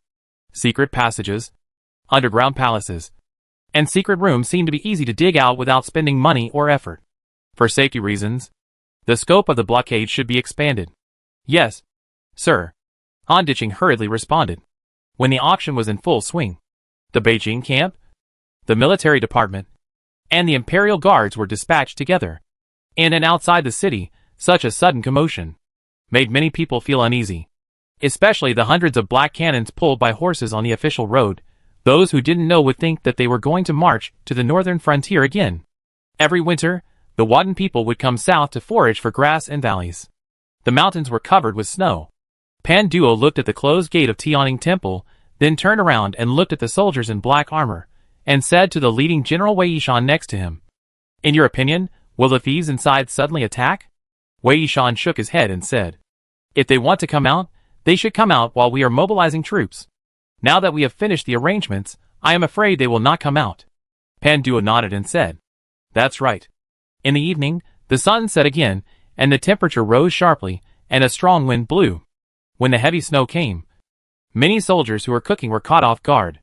After Lin Yi finished his dinner and drank 2 glasses of wine, he led the princess and Lu Chaoyuan up the mountain along the torch light that spread from the bottom of the mountain to the top of the mountain. "It's dark, and the road is slippery. You two have to go slowly." Lin Yi walked unsteadily with the support of Yu Shaoshi and Adai, but he did not forget to remind the princess and Lu Chaoyuan, who were graceful. "You are old. You can't be stubborn." After hearing this, Lu Chaoyuan's mouth twitched unconsciously. How dare you say such things to a great master? But she still held the whisk and bowed. "Thank you, Your Highness, I understand." The eldest princess snorted coldly, and didn't even bother to respond. "Aunt, you have a bad temper, you need to change it." Lin Yi continued to say slowly, "My nephew is kind-hearted, why don't you appreciate it? Also, it's so cold today, you are wearing so thin, aren't you afraid of freezing?" It was just boring. I always felt uncomfortable if I didn't nag a few words. The princess and I are both grandmasters. Dai finally couldn't help but tell the truth. He knew all these things. How could the prince not know them?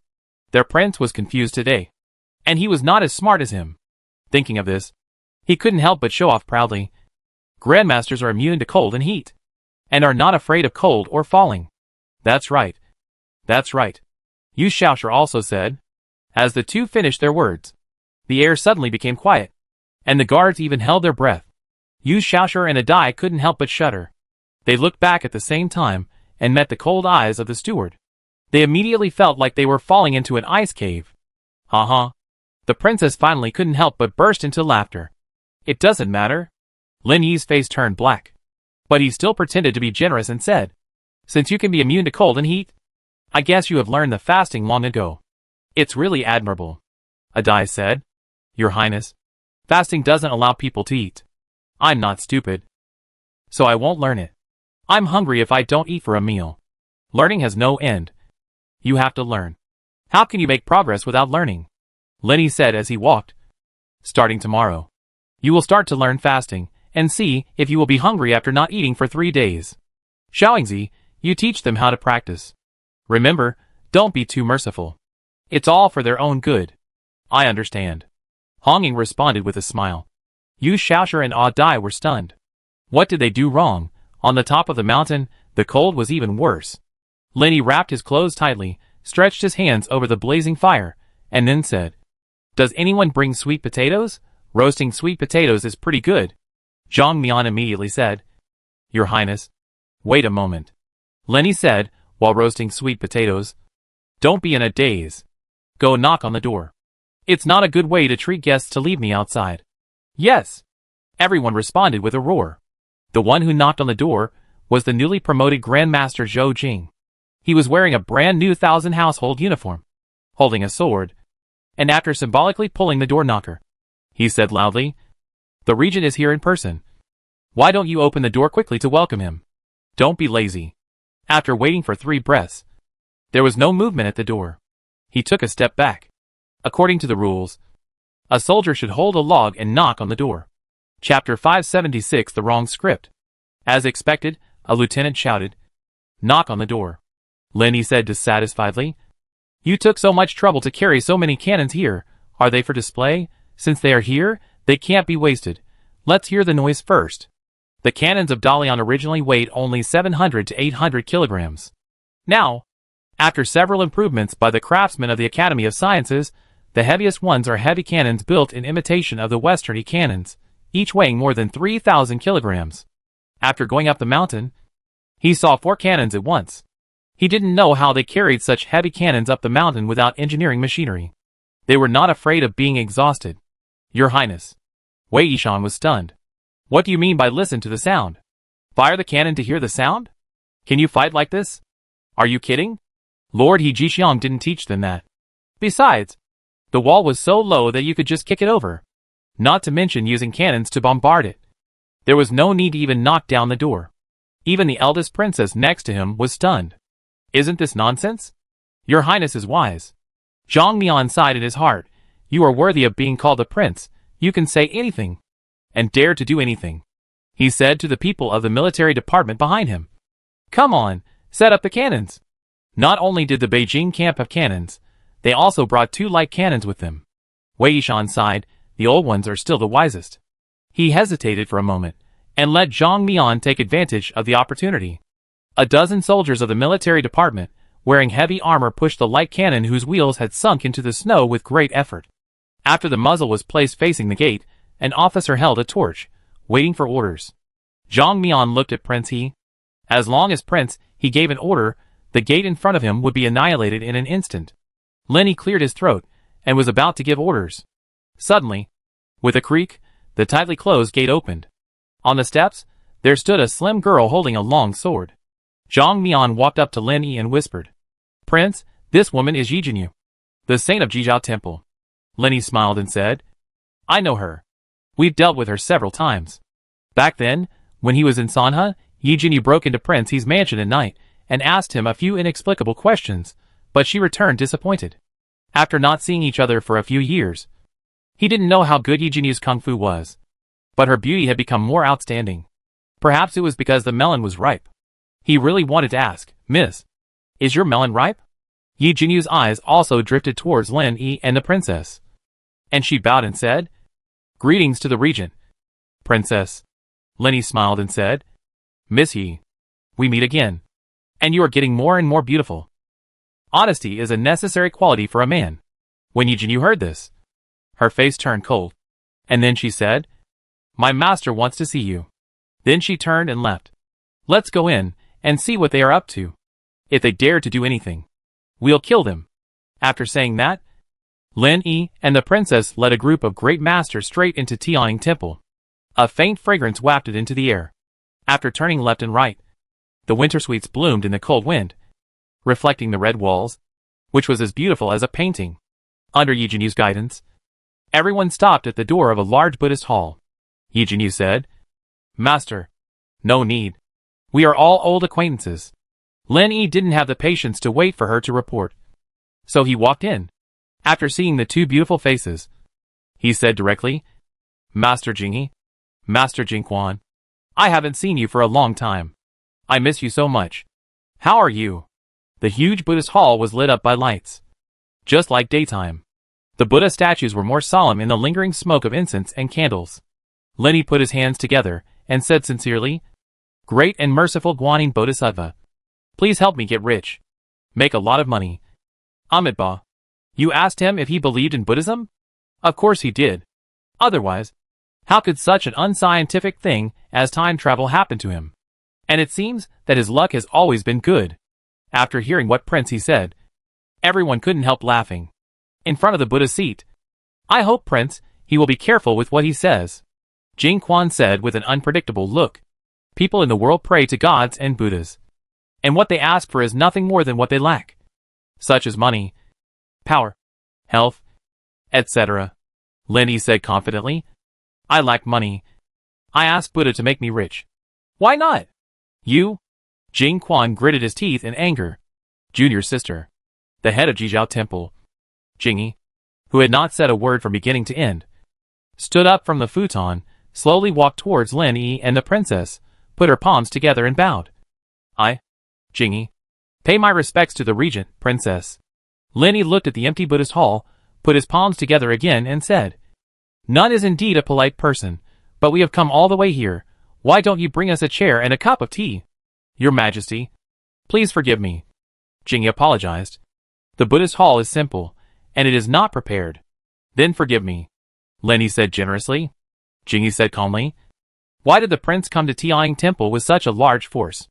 After saying that, she glanced at Hong Ying, who was like a shadow behind Lin Yi. Lin Yi put his hands behind his back and said slowly, Teacher, although we have not dealt with each other openly, we have exchanged many blows in secret. Let's not pretend to be confused. You two came to Ancon City secretly. What is your purpose? If you leave Chuanzhou, aren't you afraid that my army in Chuanzhou will directly destroy your nest? This is really bold. Amitabha, Your Majesty, what you said is serious.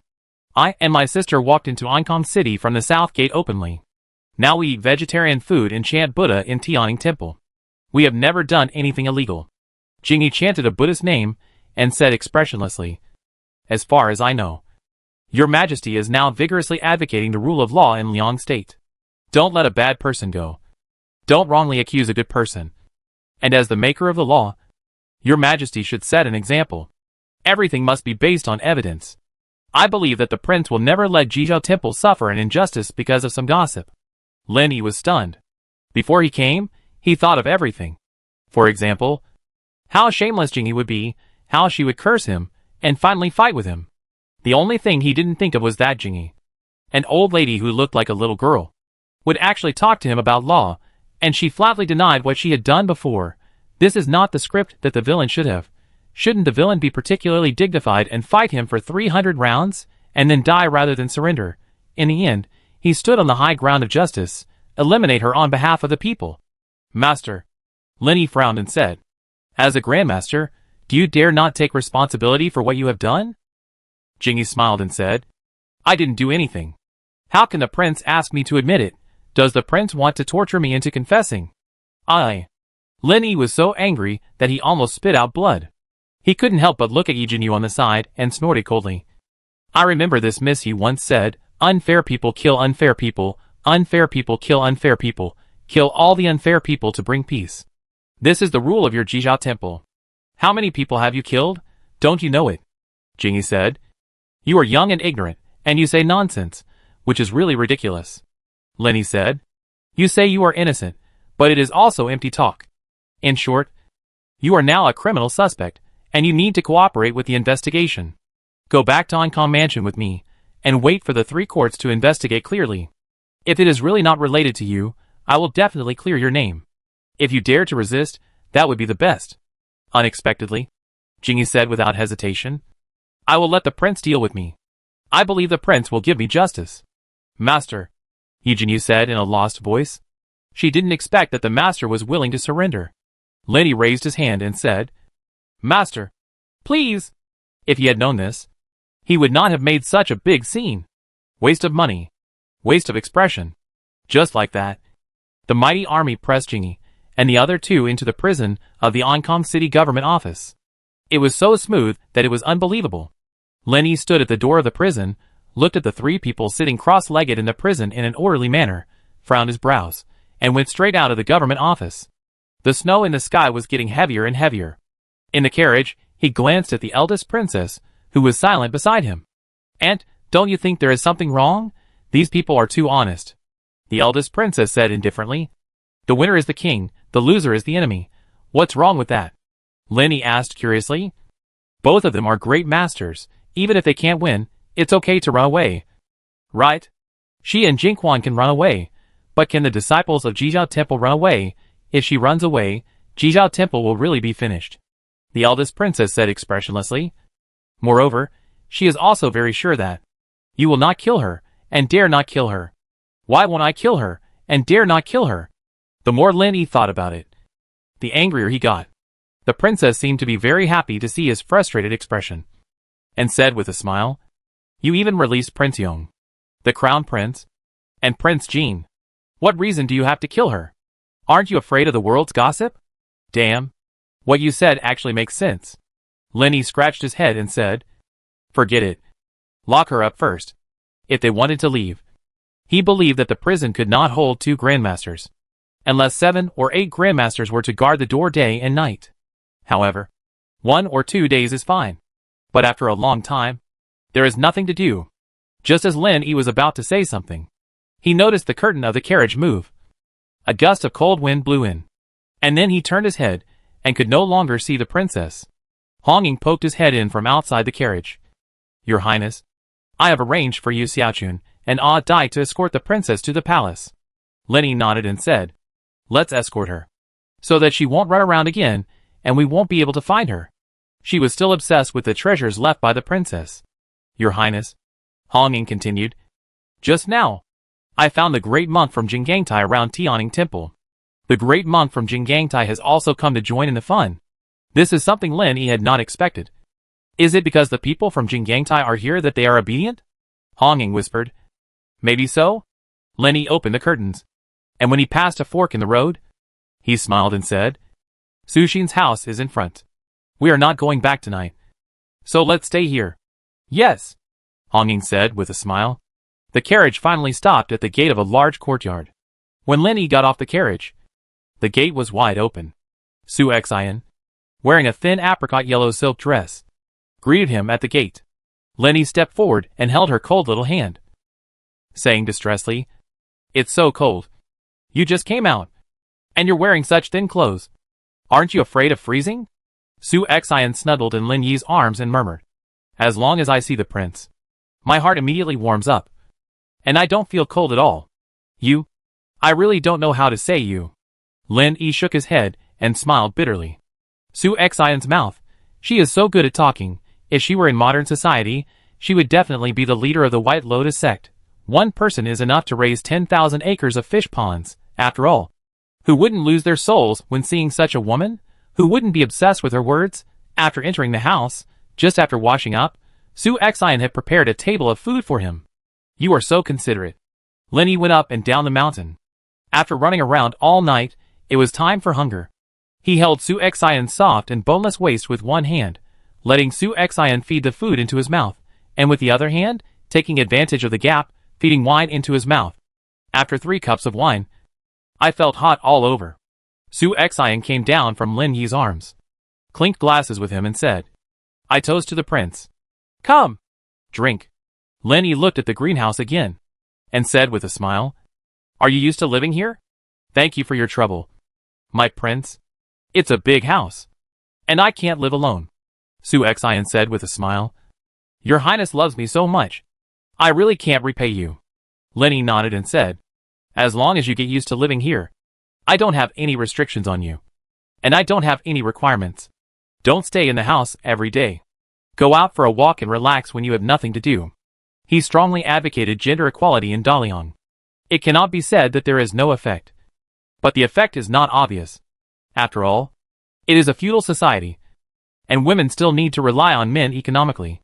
As long as the economy is not independent, there is no so-called equality between men and women. However, there is one very gratifying change. That is, women are willing to go out of the house. In the past, women did not go out of the house, not because of etiquette and rules, but because of the unstable social security. When a woman goes out, she may encounter street thugs at any time, and there is a risk of becoming the wife of a gang leader. Therefore, for safety reasons, many women are reluctant to go out. However, since the launch of the top-down anti-gangster and anti-evil project, social security has been improving rapidly at a visible speed. Young ladies in the city dare to go out, rural women dare to go to the market town, and daughters of merchants dare to engage in long-distance trafficking. Lin Yi was happy to see this change. Women and men are laborers and productivity. How can we play a role in the construction of a well-off society in Daliang if we don't go out? Your Highness has arranged so carefully for me. I don't have anything to buy. It's useless to go out, Su Xian said while pouring wine for Lin Yi. Your Highness should focus on state affairs. There is no need to distract me, Lin Yi said. I let you go out to relax, not to buy things. Yes, Su Xian continued. Later in the evening, the Queen sent a bunch of things to me. I was not able to thank her in person, which was really rude. She sent you something. Just keep it. Lin Yi was not surprised. She bought a house for Su Xian, and did not deliberately hide it from anyone. It was normal for Hu Miao to know, Su Xian said. I am ashamed to accept your words. Lin Yi finished a pot of wine, yawned, and went back to his room to sleep. Chapter 577 Absorbing Power. When he was sleeping soundly, he felt the urge to urinate, and had to get out of bed. Your Highness. Su Xian got up, and draped a piece of clothing behind Lin Yi, and after getting off the bed, she reached under the bed. No need to take it, I never use that thing. Lin Yi stopped Su Xian from taking the chamber pot, and stood up and said, I'll go to the toilet. As the leader of Daliang, he still had to eat and metabolize. However, he was not used to those so-called chamber pots and toilets. He grew up in the palace, and the most bizarre thing was that in such a huge palace, there was no toilet. Regardless of men and women, the young ones used toilets, and the older ones used chamber pots, and the more respectable people, such as the emperor and concubines, added a stool on the chamber pot. After using the toilet, the maids and eunuchs would carry the bucket and empty it out. Since he was 11 years old, he would hold it in outside the palace if he had the chance to leave the palace. If he didn't have the chance to leave the palace, he would go to the remote garden behind the cold palace to fertilize the flowers and plants. Regardless of the weather, he was rarely willing to solve problems in the official room. Therefore, this was one of the reasons why he didn't want to live in the palace. After building a new mansion outside the city, his first request was to build sewers and toilets. In accordance with his requirements, the engine set up 15 toilets of different sizes in the mansion and dug underground pipes more than 2 meters deep. And the sewage went directly to the Grand Canal under the mountain. Your Highness, it's cold outside, Su Xian said worriedly. It's okay. Lin Yi tightened his coat, waited for Su Xian to open the door, and walked out directly. He ran into Hong Ying, who was standing at the door with his body bent and holding a whisk. Your Highness, it's so late. Why don't you go to bed? Lin Yi smiled and said, You don't need to guard here. Go to bed. Yes. Hong Ying said so. But he still followed Lin Yi silently. Lin Yi came out of the toilet, casually patted the snow on the bushes, and said to Hong Ying, Are you worried that Jingyi and Jingquan will escape from the prison? Hong Ying smiled. The prince is kind-hearted and spared their lives. I am afraid that they will be ungrateful and take risks. That's true. Jingquan once assassinated me, but now he denies it. He is really shameless. Lin Yi grabbed a handful of snow and rolled it into a ball in his palm. In your opinion, how should we deal with it?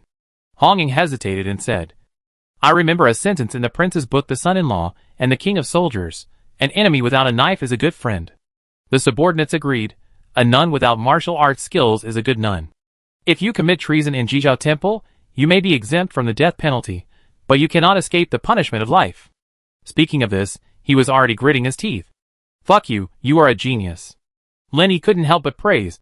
Then the question is, he is a great master. Can you still force him to give up his skills? Hong Ying said. I will do it right away. Can you do it? Lin Yi couldn't help but roll his eyes at him. Hong Ying smiled. I always remember the prince's teachings. If there are no conditions, I will create conditions to do it. Lin Yi was happy, and said nonchalantly, Then you do it. I obey your command. Hong Ying floated away. Lin Yi blinked, and could no longer see Hong Ying. He sighed. This is all taught by the same master. He comes and goes without a trace. After that, he went straight back to his room. The chief steward's qigong has reached a high level. There are probably very few people in the world who can compare with him. Lei Kaishan, who was hiding in the shadow of a column, couldn't help but sigh. Tan Fei yawned and said, The steward's qigong is high. And the monk and the blind man are not bad either. If there is anyone in the world who can surpass the steward, I believe it must be one of them. Lei Kaishan smiled and said, Forget it. Without becoming a grandmaster, we are not qualified to talk about this topic.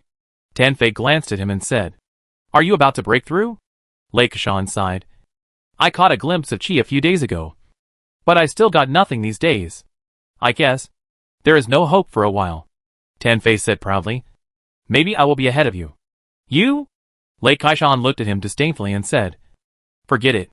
I will learn Yuan Gong, Zijin Hammer, Lion Roar Gong, and my internal force will be mixed. It's too early. How do you know I'm learning Zijin Hammer? Tan-Face said in surprise. Lei Kaishan pursed his lips and said, You gave Yu Xiaoshu 20 taels of silver to let him teach you. Everyone knows about this because of Yu Xiaoshu shouting. Damn it. I specifically told this bastard not to say anything, Tan-Face said angrily. In winter, Hong Kong City was completely silent. Qin Xinluo tightly grasped the big knife at his waist and led the constables to guard the gate of the prison in Hong Kong City. From time to time, he would meet the patrol team of the military division passing by. If he met someone he knew, he would say hello. Sir, why don't you go and have a rest and leave this to me? Chao Shiuan looked at the exhausted Qin Xinluo and said, No need. Today the prisoners are important. I'd better stay here in person to avoid any problems. Qin Xinluo had just finished speaking and found a figure standing in front of him. After seeing clearly, he bowed and said, General Manager, there are 2 great masters imprisoned in there, and the general manager is worried, and it is natural for him to come and check it out in person. Hong Ying ignored him and went straight past the constables and went directly to the prison. Qin Xinluo hurriedly said, Open the door quickly. After the heavy door opened with a bang, he followed closely behind Hong Ying. The wind blew in. The oil lamp on the stone wall flickered, and Hong Ying's face was also uncertain. Qin Xinluo glanced at the 3 nuns sitting in the Jizhao temple in the prison, and then looked at Hong Ying, and only heard Hong Ying say lightly, Open it. Yes. Qin Xinluo opened the prison door without hesitation. Jingyi, who was sitting in the middle, suddenly opened her eyes and looked at Hong Ying coldly. Qin Xinluo, who was not far away, felt a chill. The Grandmaster was indeed so terrifying. A peak 9th rank master, had no courage to resist when standing in front of him. But he still did not step back. He only heard General Manager Hong say, I wonder if the sect master is sleeping well. Instantly, the pressure on him disappeared without a trace. Then he had the courage to raise his head, and found that the General Manager was actually smiling. Except in front of Prince He, the General Manager never smiled at anyone easily. Jingyi said lightly, I wonder if Prince He has any other advice. Our prince is the most merciful. Hong Ying was still smiling. I will spare your lives for now. Thank you, Prince He, Jingyi said expressionlessly. But I am not the prince. Hong Ying stepped forward slowly. I told the prince that a nun who does not know martial arts is a good nun, and the prince thinks we are right. What do you mean? Before Jingyi finished speaking, a hand as fast as lightning had already grabbed her wrist. Just as she was about to struggle to break free, she found that she could not mobilize the internal force that was rushing towards Hong Ying like a surging river. Senior sister? When Jing Quan was caring about Jingyi, he suddenly found that one of his wrists was also grabbed by the insidious eunuch. The veins on his arm were bulging, and his nose and mouth seemed to be covered by someone, and he could not breathe for a while. Let go of my master. Uncle! Yi Jinyu's palm slapped Hong Ying's back. Everything happened in a flash. Qin Xinluo, who was standing at the door, didn't react at all. When he found out that Yi Jinyu was attacking Hong Ying, he hurriedly raised his knife to rescue Hong Ying. However, he didn't expect that Hong Ying not only didn't resist, but also took the initiative to use his back to meet Yi Jinyu's palms. Then he found that Yi Jinyu's palms seemed to be stuck on the butler's back, and his face was flushed. His eyes were bloodshot, and his body was shaking constantly. Star-absorbing technique. These 4 words popped up in Qin Xinluo's mind. I didn't expect that this skill would be so powerful when performed by the butler. 2 famous masters of the time would have no power to fight back in front of the butler. Suddenly, the butler's back bulged, and Yi Jinyu was directly bounced onto the prison door. After a bang, she fell into the haystack. Her mouth and nose were covered in blood. She crawled towards Hong Ying with her hands and feet, and kept muttering, Master, uncle. Qin Xinluo stepped forward, and put the knife on her neck. You'd better not move, otherwise I will not be polite. He also knew Yi Jinyu, and he would not treat her as a weak woman and have any pity for her. If necessary, he would chop off her head without hesitation. Then Jing Quan fell to the ground, unconscious. When Qin Xinluo wanted to observe Jingyi, Manager Hong had already stood up and disappeared in front of him. Qin Xinluo looked at Jingyi sitting cross-legged on the ground again. and found that the beautiful woman had disappeared, replaced by an old lady with wrinkles on her face and white hair. He slowly left the cell, waiting for the head of the cell to lock the door, and instructed, "Send some water in. Don't let them really die." The shock he received in such a short time was more than what he had received in his entire life. Amitabha. Jingyi put her hands together, recited the Buddha's name, and opened her cloudy eyes. "Master, are you okay?" Yi Jinyu stood up shakily. She had no internal strength at the moment, but she finally understood something. She staggered to Jingyi's side, knelt down and supported Jingyi's body. Senior sister, Jingquan, who also had white hair, woke up slowly, and then crawled towards Jingyi.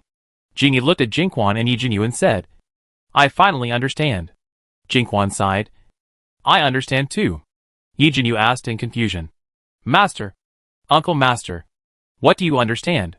Jingquan sighed.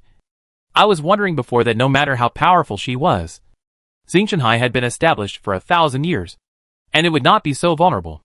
After the young eunuch came back from Shihuang, his power increased dramatically. Doesn't this explain everything?" Yi Jinyu said. "Uncle Master, do you mean that the young eunuch absorbed the power of the Xingqianhai people?" Thinking of what happened to her, she understood it all at once. Jingquan nodded and said, "That's probably the case. Otherwise, even if he starts practicing from the womb, how can he be a match for me and my senior sister?" Yi Jinyu was even more puzzled. "But Master, I remember you said that the head of Xingqianhai is worse than you, and the little eunuch was not as good as you before. How could he absorb the internal energy of so many people? It's nothing more than defeating them one by one. If you gather all the skills together, you may not be a match in the end."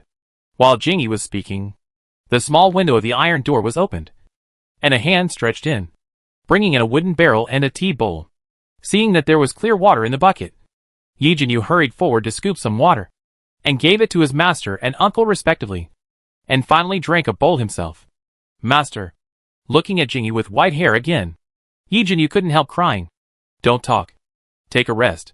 Jingyi sighed. "Your uncle and I have lost all our power now, and we are at the point of running out of energy. I'm afraid we don't have much time left." "Master," Yi Jinyu cried even louder.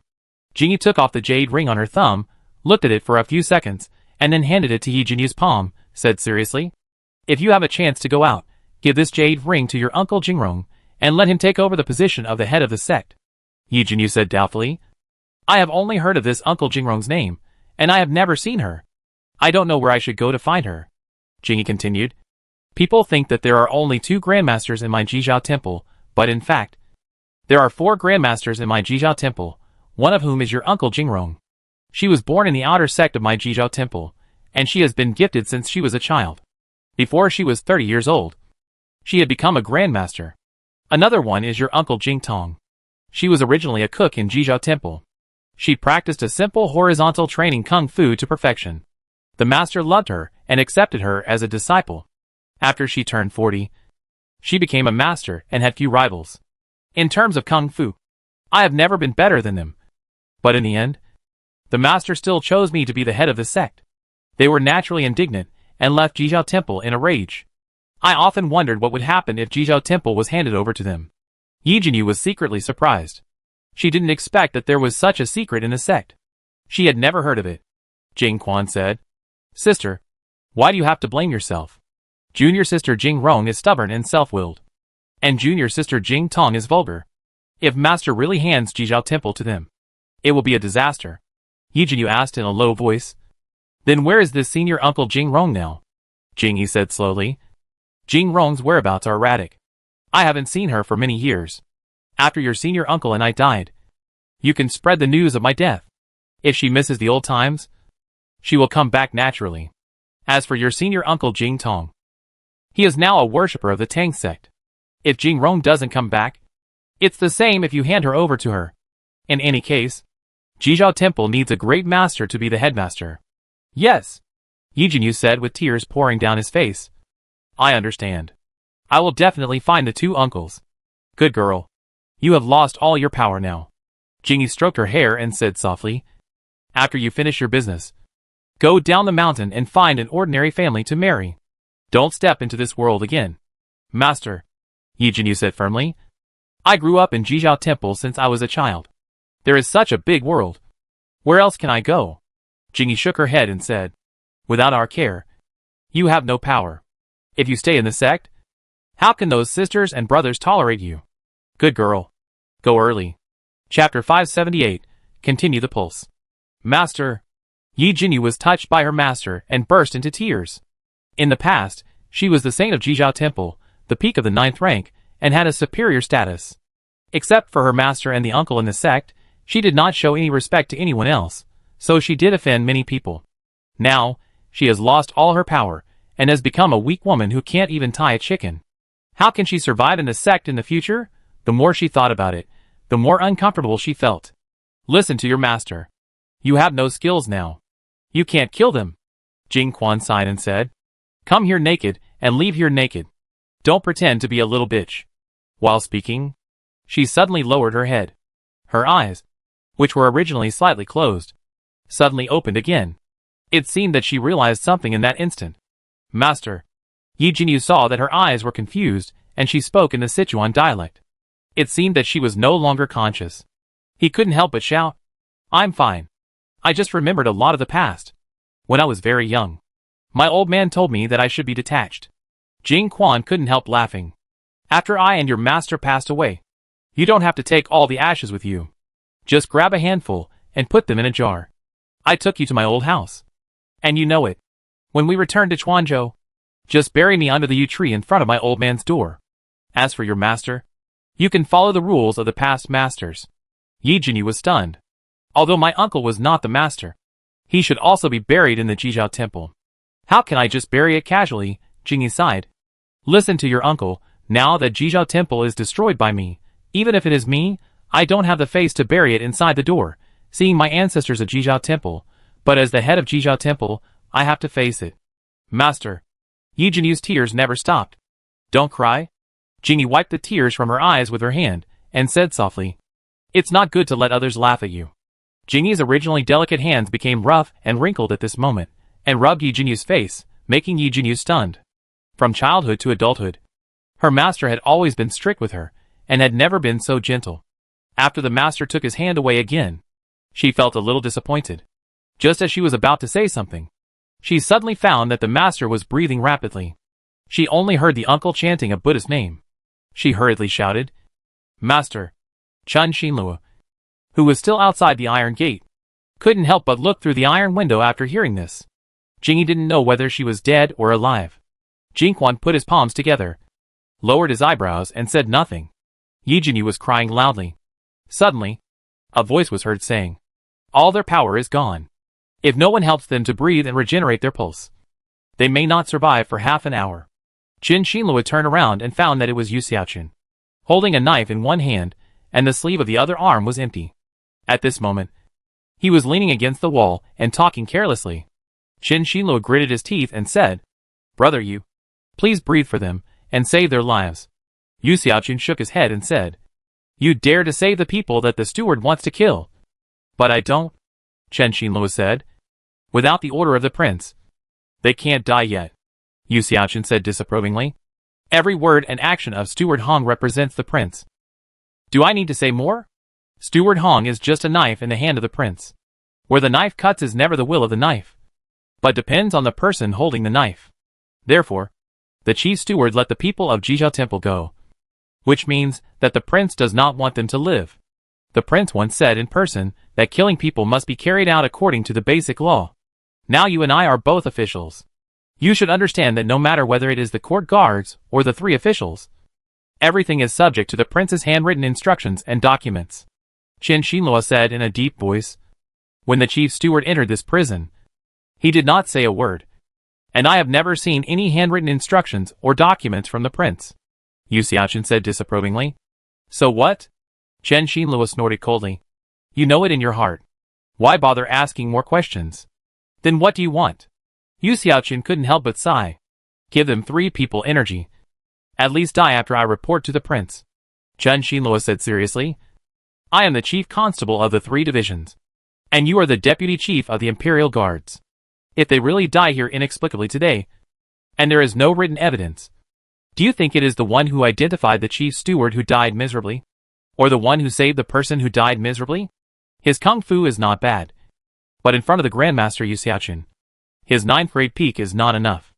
If the 2 former Grandmasters of Jizhou Temple need to be given energy and pulses, they still need the Grandmasters. If they really die, they will lose their careers. If they offend the Chief Steward, the worst that can happen is a beating. Yu Xiaoqun frowned and said, "Choose the lesser of 2 evils. Open the door." "Thank you." Qin Xinluo let out a long sigh and hurriedly ordered the prison boss to open the door. After the door opened, he pushed it open and was about to call Yu Xiaoqun in, but suddenly heard a cry of surprise. He turned around and found that Yu Xiaoqun had already entered the cell. At this moment, a hand was on Jingyi's back. Yi Jinyu thought that Yu Xiaoqun was going to murder Jingyi, and was hitting and biting Yu Xiaoqun. "Do you want your master to die sooner?" Yi Jinyu, who had lost all his power, did this. For ordinary people, it was no different from scratching an itch, not to mention a great master like Yu Xiaoqun. However, Yi Jinyu's behavior still made him a little impatient. Qin Xinluo stepped forward and grabbed Yi Jinyu, snorting coldly. "Miss Yi, you should know who he is. Your master has lost all his power now. If we want to harm her, there is no need to do this. Who knows what you were planning?" As soon as Yi Jinyu finished speaking, he heard a muffled groan, and found that his master's face had gradually turned red. When he was about to ask Yu Xiaoqun's one arm had already moved to Jingquan's back. Seeing with her own eyes that Master Jingquan's face was not as pale as before, just as she was in doubt, she suddenly found that the palm had been placed on her back. She felt a warm current all over her body. She didn't know if it was an illusion. Her meridians were restored to their original state, and there was a faint internal force flowing. Suddenly, the palm moved away from her back, and then she heard a bang. Yu Xiaoqun and Qin Xinluo had gone out, and the door closed again. She hurriedly stepped forward and said, Master, are you okay?" "Amitabha." Jingyi frowned and said, "In this case, I don't understand them anymore." The northwest wind was sobbing in every alley in Hong City, and the snowflakes carried by the wind were flying all over the sky and the earth were vast. Inside Chuanxiang building, however, it was warm as spring, and it was very lively. In the huge wing room, the butcher, whose face had turned red from drinking, said to Zhu, who was also sitting unsteadily, "You haven't gone home yet so late. Your wife won't come looking for you, will she?" Zhu burped and said vaguely, "I'm going to stay here tonight. Let's see what she can do to me." Li Sanyang said unhappily, "Stop bragging. It's almost time to go back. Is there anyone to pick you up? If no one is picking you up, go together. It's not worth it to drink so much and freeze to death outside. In this cold winter, only the fireworks places welcome guests all night, and they also have a place to drink. Otherwise she really doesn't want to come to such a dirty place." Zhu Rorong waved his hand and said, "I'm telling you, Sanyang, I'm happy today. The ticket money was well spent. I completely learned a lot. What is a truly rich person? Let's not talk about the Emperor's lunch. How come that broken jade pendant is so high-priced? It was actually auctioned for 700,000 taels. Those people really don't take money seriously. How dare they bid so high?" Li Sanyang snorted. "That's the jade pendant that I wore with the prince. How can it be a broken jade pendant? Ouch. I said it wrong. I slapped myself." Zhu Rorong sobered up instantly, and said with a wry smile, "Don't talk nonsense when you go out. I don't mean anything else. I just feel that the jade pendant is too expensive." Wang Xiaoshuan sighed leisurely. "What do you know? The most important thing is not the jade pendant itself, but the meaning it represents." Tang Jiyu said it very clearly. "From now on, as long as you wear this jade pendant, you don't have to kneel when you meet anyone. Do you know what this means? It's a pity that I don't have so much money. Otherwise I would have bought it back. And it can be a family heirloom in the future." Li Sanyang sighed. "That's right. And after buying it, its reputation will spread all over the world. When I return to my hometown, even if someone wants to make things difficult for me, they have to think it over again and again." "Well said." Lao Dao came with Wang Xiaoshuan.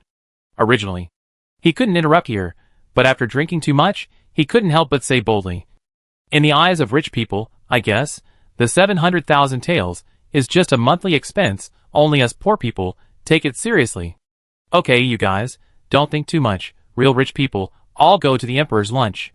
Wang Sun yawned. "Like that Jin Buhuan, each time the price is raised. It starts at 500,000 taels, really fucking rich." Jiang the butcher said proudly. So what still? Didn't he lose to our Wang family and Liang family?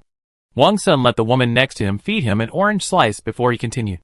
If it weren't for the contributions from so many of us, we really couldn't beat him. Liang Qinshu, who hadn't said a word from beginning to end, couldn't help but sigh. That's right. The Jin family is worthy of being the richest in Jizhou. It's amazing that they can come up with so much money on their own. As a famous wealthy family in Sanha, the Liang family is definitely not as rich as Wang Cheng in terms of wealth. But as the head of the Liang family, he is very clear about the family background of the Liang family.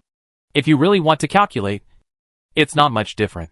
But compared with Jin Buhuan, it's not good enough. 14 million taels of silver. Even if the Liang family was torn down and sold, they still couldn't come up with that much. Now the people of Sanha have won the bid. And it's because the big families in Sanha came together to come up with so much. And the Xiao family in Jingzhou. Xiao Chuhong is just a woman, but she is as good as a man. Wang Sun admired. They bid up to 9 million taels. And they still refused to stop. They stopped bidding after 11 million taels. In my opinion, if he is willing to join forces with Jin Buhuan, then we Sanha people will have nothing to do. Liang Qinshu shook his head and said, No.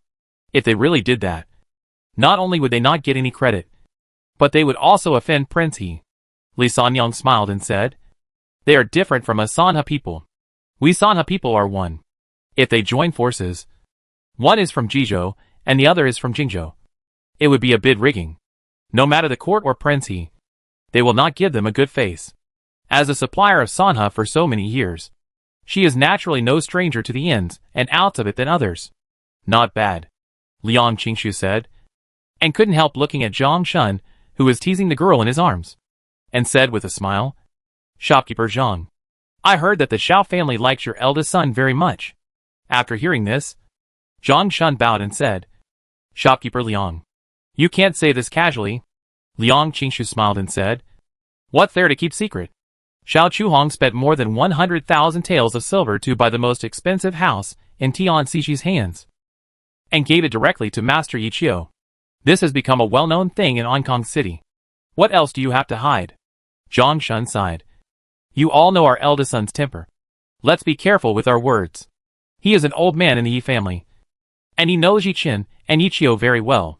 Yi Qin has a bad temper, but if he says the wrong thing or does the wrong thing, he will be scolded and punished at most, and he may even get a carrot or a sweet date in the end. He is a full businessman.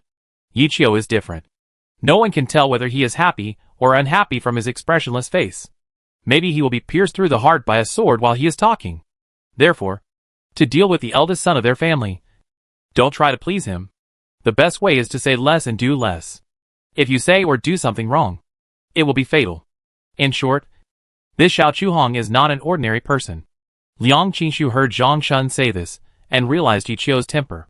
Moreover, he is a great master, so it is better to offend him less. He avoided the topic very tactfully. Compared with the Jin family, I'm afraid it's really not much worse. When the sky was bright, Linny got up, had breakfast, and went directly to the palace. Inside the Hall of Supreme Harmony, there were a lot of court officials standing on the ground, all listening carefully to Gan Mao's statement about the silver proceeds from yesterday's auction. When they heard the figure of 48 million, everyone was shocked beyond words, you know. The annual tax of Daliang is only a few million taels. They never thought that Emperor Dalong would be so valuable. If they had known there was so much silver, would they care about etiquette and face? They would have done it long ago, after all. One auction is equivalent to more than 10 years of annual tax. Gan Mao. Lin Yi was also shocked. I'm here. Gan Mao stepped out and said loudly, with money in his pocket. His voice suddenly became much louder. Are you sure you didn't make a mistake in the calculation? Lin Yi asked again seriously. I dare not deceive the prince. Gan Mao waited for Han Ying to come forward and take the memorial in his hand, and then said again, Please understand. Your Majesty. Damn. There is really so much money. Lin Yi looked at Gan Mao and said, From now on, if you dare to mention the lack of money to me again, I will beat you to death. He can finally be arrogant for once. In the past, when the treasury was short of money, he was always careful with Gan Mao, fearing that this paper hanger from the Ministry of Revenue would quit his job. Chapter 579, Destroying the Country. In the past, when they were poor, Only people like Gan Mao, who were used to saving money, knew how to make the most of a penny. Moreover, he was also a good candidate for taking the blame. Whenever anyone asked Lin Yi for money, Lin Yi would be cruel enough to let them go to Gan Mao. It was different now. Now that they had money, who wouldn't know how to spend money? If Gan Mao dared to give up, Lin Yi would dare to accept it directly. Long live the regent. Gan Mao knelt down with tears in his eyes. Prince Yi's words really touched his heart. Every time, if he hadn't been forced to do anything, he really didn't want to see Prince Yi. He was afraid that he, a peak 5th rank official, would be angry and attack Prince Yi, who was weak. The urge to hit him was really too strong, and he almost couldn't stop it. Now that he had money in his hands, how cheap would he have to be to ask for trouble in front of Prince Yi? Long live the regent. All the ministers knelt down in unison as if they had discussed it beforehand, and their voices echoed throughout the Golden Throne Hall. Okay. I've said it so many times. Don't be formalistic. Kowtow less. Do more work. Lin Yi said this, but he couldn't help feeling proud in his heart. Sometimes, he had to sigh that power was a good thing. He, a modernized newcomer who had been influenced by harmonious values, actually had the idea of I am the only one who matters. The regent is wise. The ministers echoed again. Mei Jingji. Lin Yi stood on the high steps and glanced at Mei Jingji, who was kneeling on the ground. I'm here, Mei Jingji said with full energy. We are not outsiders anymore. And I won't be polite to you anymore. Lin Yi walked down the steps and walked to Mei Jingji. The war in Maobei is not over yet. What should we do? Jun Sanbei, who led the army to the battle, finally let him down. It's winter now, and there is still no news. Changing generals before the battle is a taboo. Otherwise, he would have let Jun Sanbei roll back. Your Highness, Mei Jingji said loudly. Although Maobei is a relative, he has great ambitions and ambitions. The men of our Dalian country don't need to die for him. I think it is the best policy for General Jun to wait and see what happens and watch the fight between tigers and wolves. I second the proposal. He Jixiang also said loudly. I refuse. The Wadden people cause trouble every year. It's like a thorn in my throat. People who don't know would think that our Dalian country is afraid of them. Lin Yi said casually. In the past, if the treasury had no money, I would have endured it. I could only take advantage of the opportunity in Maobei to kill their prestige. But now the treasury is full, Wadden can no longer stay. As for Lin Yuantu and his son in Maobei, if they don't understand the situation and jump out to cause trouble, then they deserve to die. The news collected through various channels gave him a premonition that the age of discovery had arrived. What he had to do was to fight the barbarians on the sea with all his strength and welcome the collision of Eastern and Western cultures.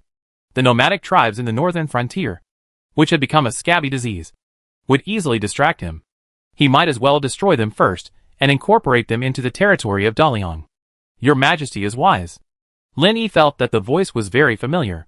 He looked up and found that it was his chief grandfather Yuan Ong who came out. It was really rare.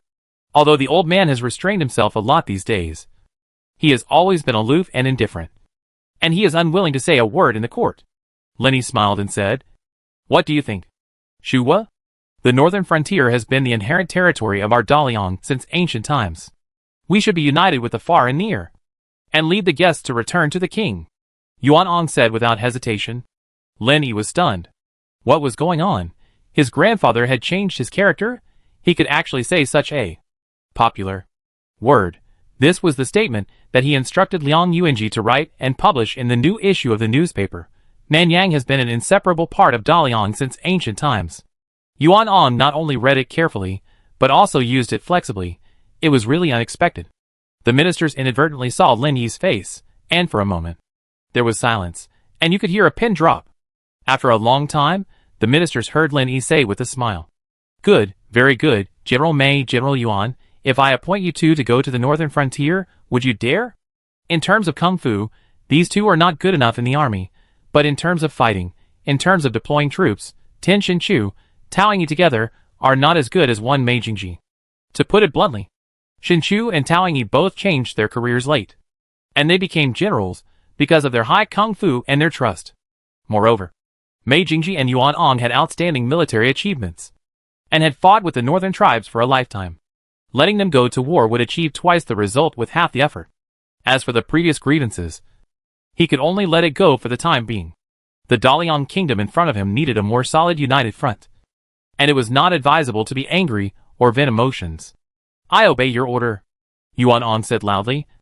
I will take the head of Hulagu, the Khan of the Wadden Kingdom. I will live up to your high expectations. Mei Jingji smiled bitterly, and he had no reason to refuse. Your Highness. Gan Mao burst into tears. The silver that had just entered the treasury could not be kept warm. Could it? Don't get excited. Lin Yi waved his hand at him, and then said loudly, Go down and prepare. In the beginning of spring, when the ice and snow melt, go directly to attack Wadden. I want you to destroy him in 3 months.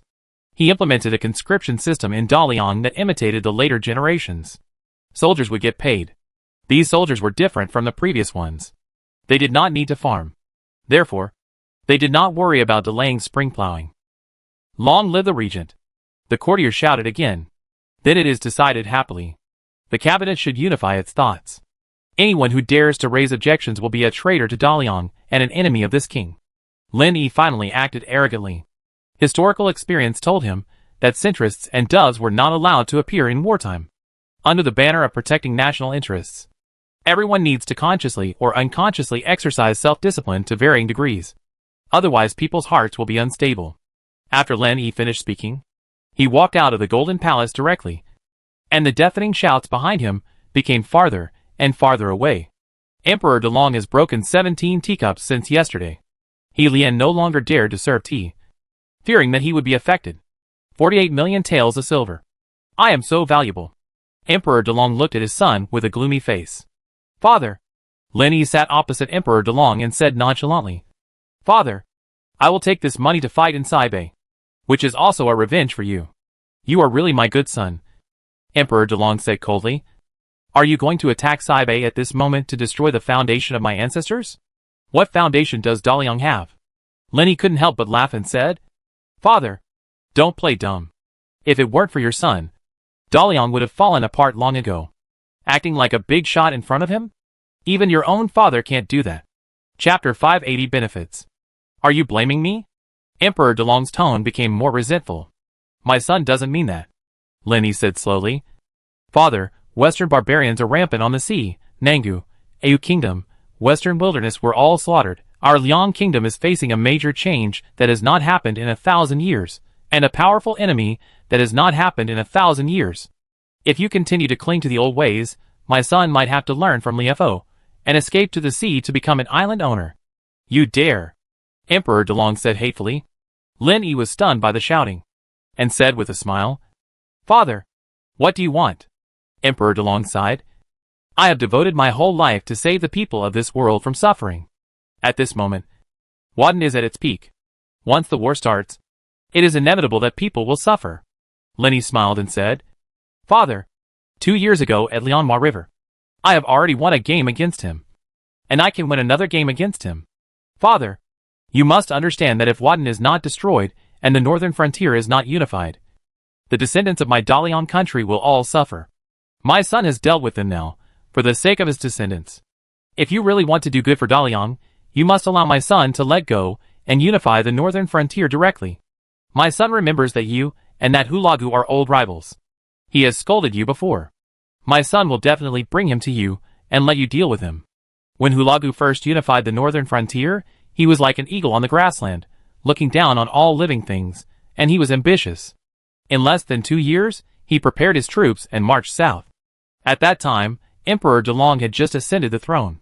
He was an emperor on horseback, young and vigorous. Facing his old rival, he refused to give in and led the army in person. Ideals are beautiful, but reality is cruel. Emperor Delong was penetrated by the Wadden people in the camp of Liangmatai, and had to flee in a panic. Hulagu chased him and ridiculed him as a puppet emperor. Fortunately, Mei Jingji, Yuan and others risked their lives to save him. So he escaped. Emperor Delong regarded this as a great shame in his life. Although Mei Jingji, Yuan and other descendants of generals had the merit of supporting the emperor at that time, they were still ordinary generals. However, after rescuing the emperor this time, they were valued by Emperor Delong, and the affairs of the northern frontier were fully handed over to them, so that the Wadden people could not cross the Lianshui River. And then, they soared into the sky. No matter what the court situation is, he always stands firm.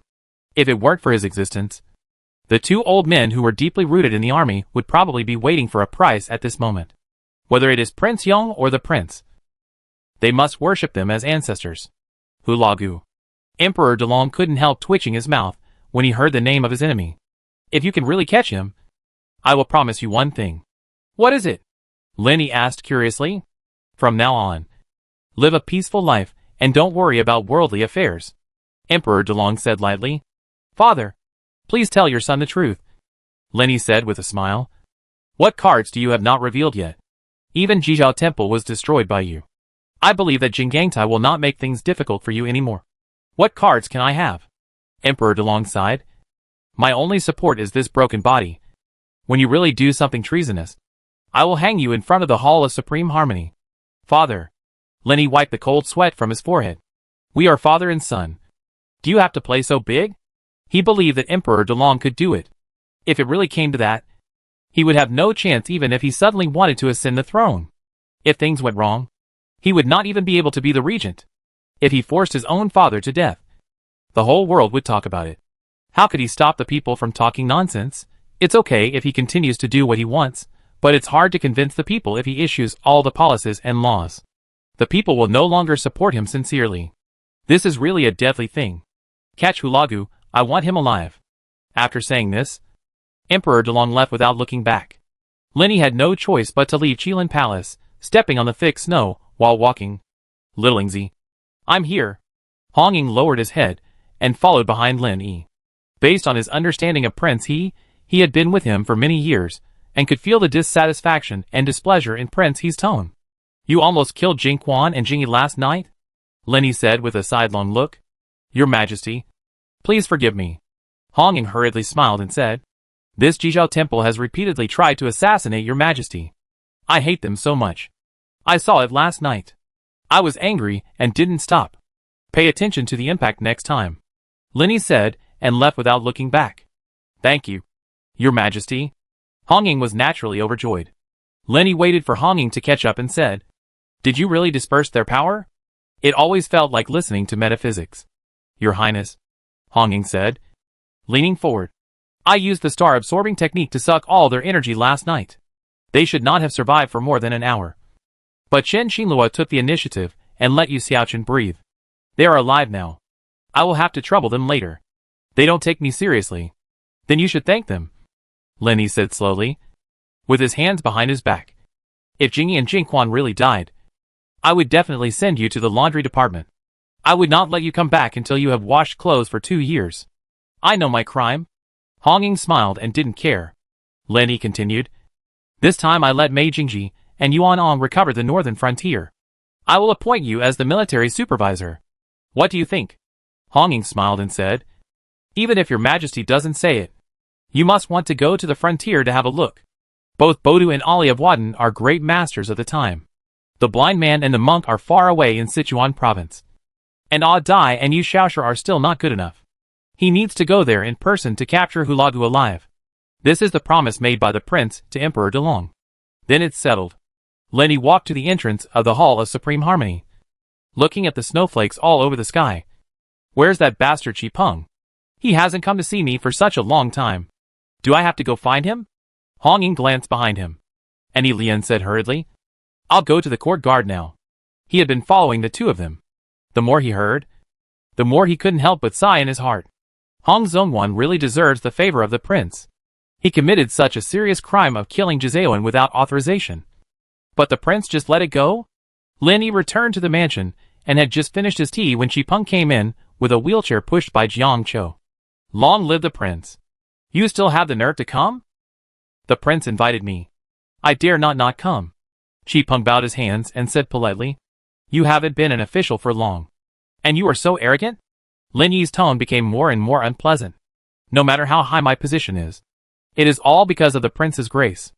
Chi Peng saw that the prince looked unfriendly, and finally put away his cynicism. Do you know what happened in the court today? Lin Yi asked. The prince went to the northern frontier, such a big thing. How could I not know it? Chi Peng took the teacup handed over by the maid and took a sip. Chapter 581 Spy. I gave you such an important position as the commander of the Imperial Guards. You work hard. But you are so lazy every day. Are you worthy of my efforts? Lin Yi was very angry when he saw his lazy appearance. Your Majesty, Chi Peng said slowly. I am a cripple, I am prone to illness, I have been taking care of my body these days. He couldn't help but feel bitter in his heart. Isn't your title of regent more important? If you don't work hard, what right do you have to ask others to work hard? But I can only complain about this kind of words in my heart, and dare not say it out loud. Forget it. Lin Yi glanced at Chi Peng's shrunken trouser legs, and couldn't help but think of himself in his previous life. He said softly, Did you continue to massage your legs according to my instructions? Otherwise, your muscles will atrophy, and you will suffer.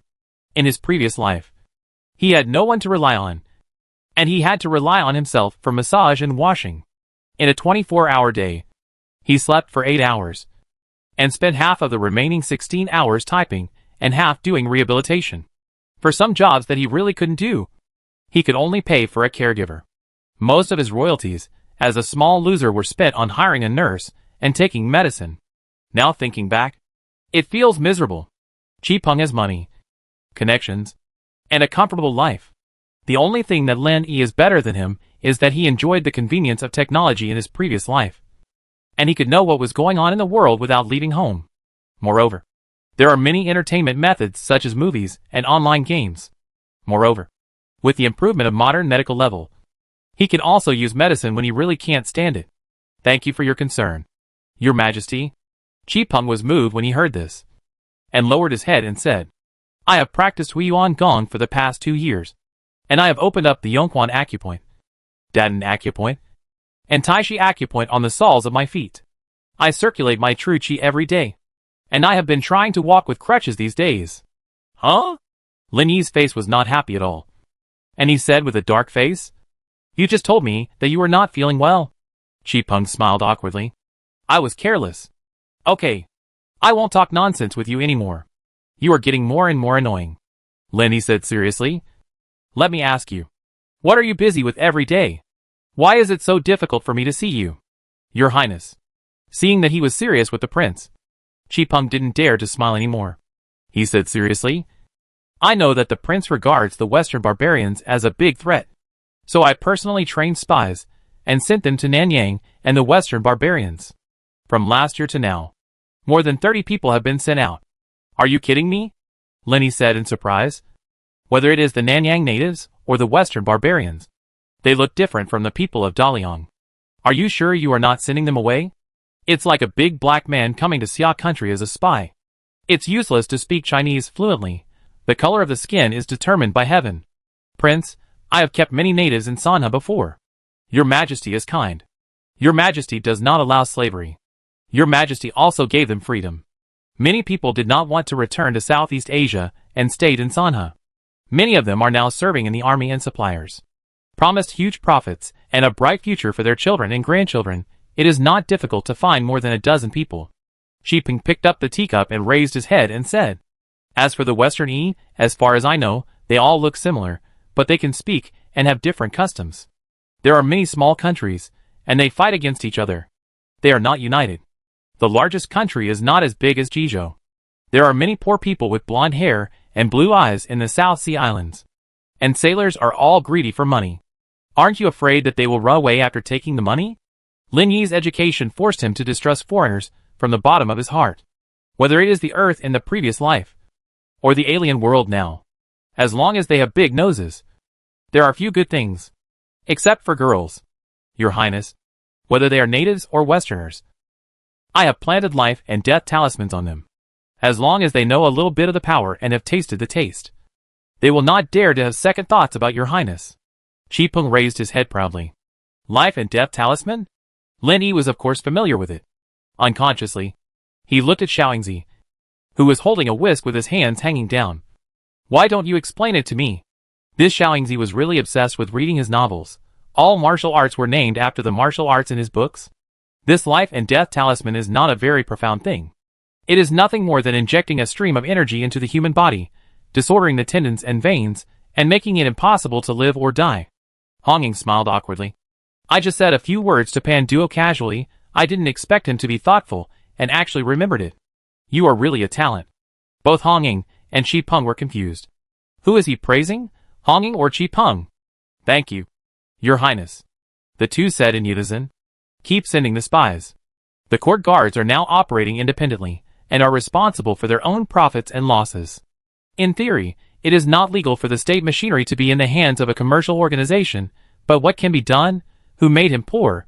The main members of the court guards are Qiping's shadow organization, plus the original court guards, who were absorbed later. The total number of secret guards is about 50,000. The annual expenditure is at least about 5 million taels. He really can't afford it. Although his family used to have a mine, it was basically lost by his father. His father was a model of courage and strategy. But he knew nothing about finance and economics. Lin Yi sometimes couldn't imagine how he had survived these 30 years of hardship. Yes, Qipeng said in a deep voice. It's cold. Go back and rest quickly. Lin Yi stepped forward to help him adjust the blanket on his legs, and sighed. It would be great if you could stand up. If he could really stand up. It would not be a miracle of technology, but a miracle of high martial arts in the fantasy world. It's all metaphysics. The grand lunch auction is over. Jizhou's richest man, Jin Buhuan, didn't win the first prize, but he was unwilling to give up. But he still bought the calligraphy of the prince at a high price of 500,000 taels. The sky is high and the birds fly freely, the sea is wide, and the fish jump freely. At this moment, sitting in the wing room of the inn, wearing a large coat, his fat body looks even more bloated. He still supports his two strong legs, struggles to stand up. Walks to the front of the calligraphy that is unfolded by two servants, looks left and right. The more he looks, the more satisfied he is. He plans to mount it in the hall after he goes back. This calligraphy has a great meaning. With this calligraphy, can I walk around Jizhou freely? If anyone dares to cause trouble to me, I will point to the calligraphy in the hall and let them understand it themselves. This is what the prince promised. You can fly as you like, swim as you like. Not a loss. Not a loss. The more he thought about it, the more proud he became. This doesn't seem to be much different from a death-free gold medal. But to be cautious, he still shouted, Lu Quan, where did you die? Master, are you there? A short fat man pushed the door open. Prince, he attaches great importance to charity. Go to that orphanage and donate another 1 million taels of silver to me. Double guarantee. It's better to be careful. Chapter 582, Aid to the Military. 1 million taels? Lu Quan was stunned. On his broad forehead, a trace of sweat appeared in the winter. You can't squander money like this. Right? Why, you don't listen to what I say? Jin Buhuan was very unhappy. Boss. Lu Quan's short and fat body leaned in front of Jin Buhuan's broad body, and seemed quite small. Although there were only two of them in the room. He still said carefully, donating money is right. But don't we have to think about it carefully? As far as I know, Xiao Chuhong donated 1 million taels to the Ministry of War at once last night, saying that she wanted to comfort the soldiers. That woman in Jingzhou? Why didn't she let the rebels kill her? Jin Buhuan gritted his teeth and said, I haven't caused trouble for her yet. And she still dares to jump around like this? Lu Quan didn't respond to him, but continued, Boss, after the 1 million taels were given, the governor's office directly sent a plaque to the inn where Xiao Chuhong lived. What plaque? Jin Buhuan is now particularly concerned about this kind of thing. A model of supporting the army. Lu Quan lowered his head after he finished speaking. He had said everything he needed to say. The final decision was up to the boss. If I donate 1 million taels to the orphanage, I will be a model of charity. If I donate to the Ministry of War, I will be a model of supporting the army. Jin Buhuan looked at Lu Quan. Is that what you mean? That's what the boss said. Lu Quan smiled. If this bitch donates 1 million taels, I will donate 1,010,000 taels. Jin Buhuan said proudly. Boss, Lu Quan said hurriedly. No. That's right. It seems like I'm deliberately being angry. If the people in the Ministry of War and the governor's office know about it, they will think that I have money but nowhere to spend it. Instead, I will lose my original intention. Jin Buhuan didn't need Lu Quan to persuade him. He hesitated for a while and said, How about we donate 2 million taels? Lu Quan hesitated for a while and said, Boss, according to my opinion, 1 million taels is just right. Just explain it clearly. Jin Buhuan said impatiently. Boss, looking at the current situation, the prince seems to be going to march north again. Lu Quan whispered. Is the news reliable? Jin Buhuan asked in a deep voice. Lu Quan smiled bitterly. Boss, How could such news be spread? I just heard that the prince re-employed Mei Jingji and Yuan Ong in the morning court yesterday. If there is no need to march north, why would the prince re-employ these two people? If we really march north, we should unite as one and work together. The prince definitely does not want us merchants to fight among ourselves. Our contribution of 1 million taels is neither abrupt nor lagging behind. Lu Quan. Jin Buwan said calmly. Boss? Jin Buwan's tone made Lu Quan feel uneasy, and gave him goosebumps. Do you know what I like most about you? Jin Buwan said with a smile. You are greedy and lustful. But I still didn't drive you away. Boss. Lu Quan was so scared that his knees softened, and he knelt on the ground. You are so old. But you have 5 concubines. More than me. Don't think I don't know. Jin Buwan's tone was still unhurried. Boss. Spare my life. Lu Quan's head slammed to the ground, and blood immediately flowed from his forehead. Don't do that. Jin Buwan waved his hand in disdain. I haven't treated you badly for so many years. You can afford to support 50 wives, let alone 5. How dare you ask for money? Boss. Lu Quan ignored the bleeding head and continued to pound it to the ground. Stand up and talk. If I really wanted to throw you into the sea to feed the turtles, I wouldn't have said so much nonsense to you. Jin Buwan said unhappily. You are so stupid. You want to cheat me of my money. Just cheat me a little more. It's only a few 100,000 taels of silver. Is it more than the fraction of your shares? Do you look down on me by cheating me so little? Boss. I'm sorry. Lu Quan gritted his teeth and said. I only want to die. Tell me. What's going on? Seeing him like this, Jin Buwan's face suddenly turned dark. Little one. Lu Quan hesitated. You are really good at protecting your son. Your son is useless. You don't need to cover up for him. Just let him go. You can make up the deficit in the account yourself. Jin Buwan said hatefully. Since you have been with me for so many years, I will spare his life. Thank you. Boss. Thank you. Lu Quan cried with joy. Okay. Stand up and talk. Don't cry. Jin Buwan sighed. You are a smart man. You should understand that spoiling a child is like killing him. Not everyone is as easy to talk to as me. Lu Quan gritted his teeth and said. This stupid thing. I will break his legs when I go back and never let him leave the house. Don't. It's as if I'm forcing you. You know my temper. Jin Buwan walked slowly and said. Just discipline him. It's okay if he loses his life. Don't involve you. And let me clean up your mess in the end. I understand. Lu Quan breathed a sigh of relief. Jin Buwan said. I like your cleverness too much. Your son embezzled money. As the head of my Jin family, you have the ability to settle this account. But you didn't. You deliberately left such a big flaw for me to see. Lu Quan sighed. I really don't want to make a mistake on top of a mistake. Jin Buwan waved his hand and said. Okay. Don't be stunned. According to what you said, we will also provide 1 million taels of military aid to the Ministry of War. Yes. Lu Quan said respectfully. Oh. By the way. Jin Buwan called Lu Quan, who had already stepped out of the door. The blood on your forehead is too scary. Remember to find a doctor to treat it. Thank you. Boss. Lu Quan hurriedly retreated.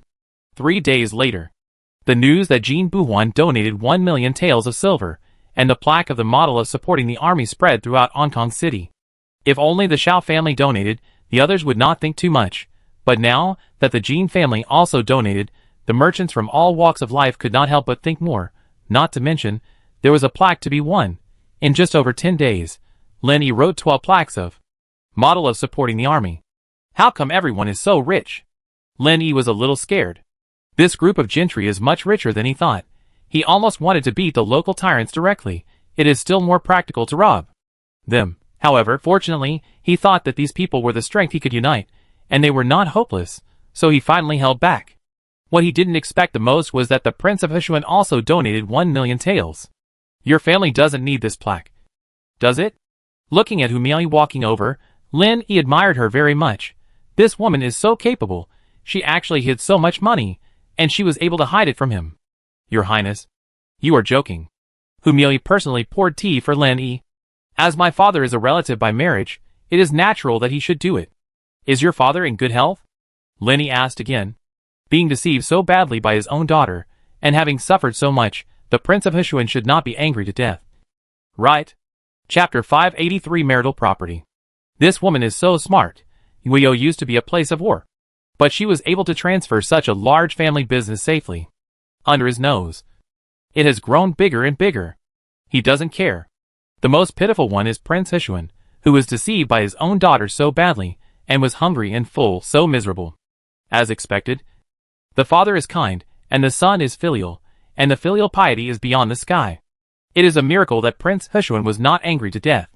Humieli naturally understood what Prince he meant, but still said calmly, Prince, all this is my father's intention. From now on, my admiration for you is like a torrent of water, which is endless. Looking at Humieli, who was not blushing, and not beating his heart, Lin Yi had to admire her ability. I had underestimated her before. This woman has been playing dumb and eating the tiger. She has belittled him, and he had always thought she was a simple, unworldly little girl. Prince.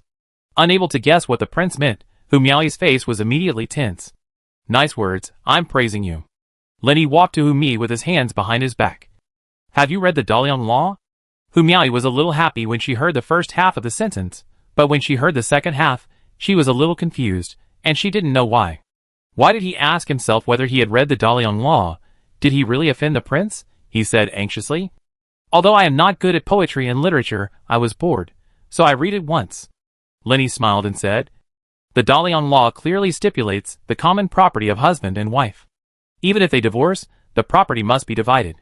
In the new Dalian Law, Lin Yi does not care about premarital property or postmarital property. Those who dare to take concubines, as long as the concubines file a divorce, can share the property. However, these are all theoretical. After Lin Yi took charge of the government, although he vigorously promoted gender equality, the power in the feudal cage was still not so easy to break. The rich and powerful had power and influence, and those concubines dared not to complain casually. Even if they did, it might not be of any use. Power and money are inseparable. Of course, it is not ruled out that some officials, who were concerned about their political achievements, would pretend to be powerful, and let the rich and powerful pay 100 or 10 taels of silver to get rid of them. For Lin Yi, whether it was useful or not, this kind of one-size-fits-all clause must be fixed. Otherwise, the rich have many wives and concubines, but cannot give birth to many children, and the poor who can give birth cannot marry wives. So the birth rate cannot be increased. Humieli's heart trembled, and she bowed her head and said, I am stupid. Please tell me clearly. Your Majesty. No other meaning. Lin Yi said slowly. Your money is my money. The common property of the couple. Have you asked my opinion before donating the common property of the couple? He has always been a person who distinguishes between public and private. What is his. The gun is his. The Dalian kingdom is his. But his may not belong to the world. His money can be lent to the court. There is no reason to donate or give away. He is now waiting for Gan Mao to pay back the money, and his heart is about to break. Humieli was stunned. She never thought that she could say such shameless words to the prince. If you really care about it, no matter how much it is, no matter where it comes from, it is her dowry. Her own money. How can it be considered as the common property of the couple?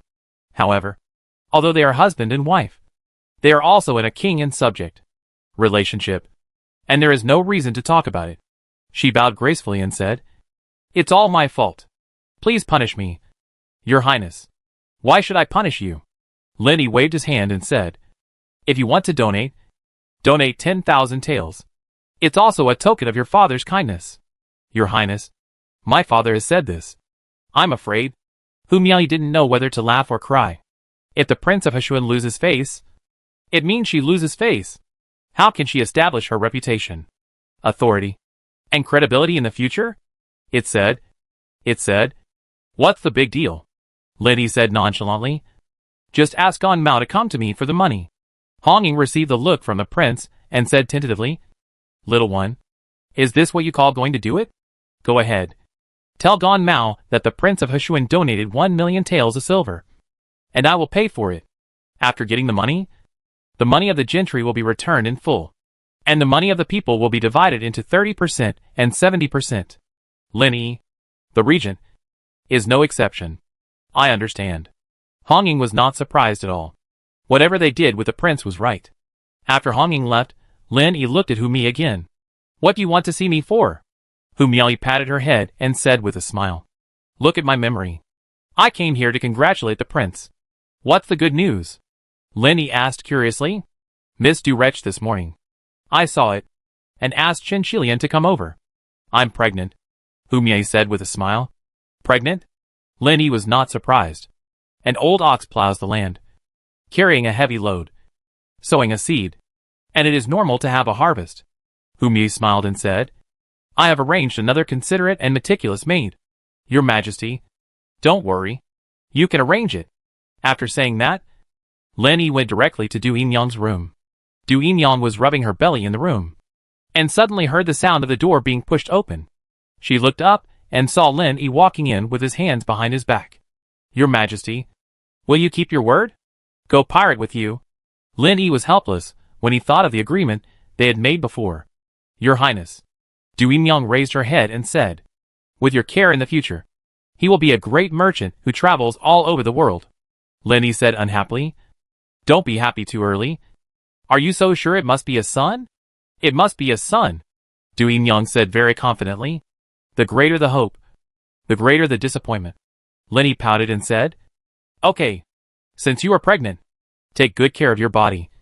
Don't practice martial arts anymore. Don't move around anymore. Thank you for your concern. Your Highness. Du Enyang bowed and said, I want to move out of the palace. I hope your Highness will agree. Who do you not trust? Lin Yi held his forehead with his hand. Du Enyang snorted coldly. I don't trust anyone. Lin Yi sighed. It's up to you.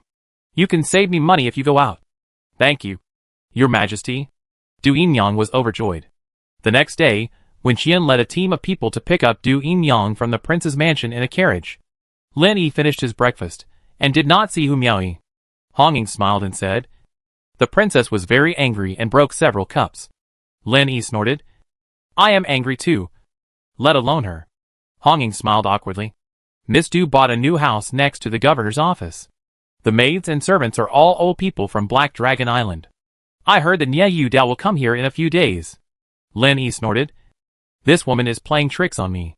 It seems that she knew she was pregnant a long time ago. If the princess hadn't found out, she would have continued to hide it. Hong Ying lowered his head and said nothing. He shouldn't have responded to this. Chapter 584 Initiative. If it were in the past, he would not be polite to Du Enyang. After all, like Zixia, she was an unnamed attendant. But now it is different. Du Enyang is pregnant. She is carrying a dragon heir. A mother is honored by her son. That is the truth. Are the people from Jingangtai still in Hong Kong City? Lin Yi suddenly asked. Hong Ying hurriedly said, Since Jingyi and Jingquan were executed, the people from Jingangtai have appeared automatically and are currently living in Hanzhan Temple. Hanzhan Temple? Lin Yi frowned. Why does this name sound so familiar? Hong Ying smiled. The abbot of Hanzhan Temple is Yuanin, the first disciple of Fa Hui.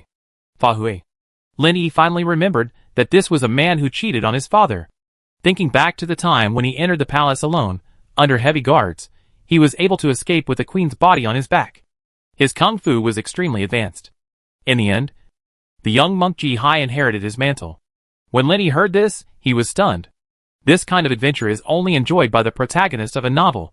Hong Ying nodded and said, That's right. Lin Yi thought for a moment and said, Let Wu Xian come to see me. Yes, Hong Ying said. I'll go and tell him right away. The charcoal was burning vigorously, and the room was well heated. Lin Yi stayed too long. After lunch, he played with the children for a while and felt very stuffy, so he put on a fox fur coat and took a walk in the garden. When Elder Wuxiang came over, he returned to the house, holding the teacup, looking at the skinny monk in front of him wearing a thin robe. Lin Yi asked with concern, Master, aren't you cold wearing such thin clothes? Or should I ask someone to get you a coat? Wuxiang was obviously stunned for a moment. He could never have thought that the prince would ask such a question when they met for the first time. He put his hands together and said, Your Highness, you worry too much. I'm not cold. You are old. Don't be stubborn. If you get frozen or catch a cold, it will be very troublesome. Lin Yi pointed to the teacup on the table and said, Even if you don't put on more clothes, drink more hot tea to warm yourself up. Wuxiang sat down and said, Thank you, Your Highness. Could it be that Your Highness didn't know that the Grand Master was immune to cold and heat? This seemed to be a hint. Master, you're welcome. Lenny said with a smile.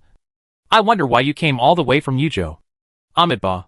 Wuxiang chanted the Buddha's name, and then said loudly, I am in a remote place, but I have listened carefully to your speech and instructions, and I am happy and excited. I came to Hong Kong City to meet the prince and listen to his teachings. I hope to continue to unite closely with the prince and die without regrets. Lenny was stunned.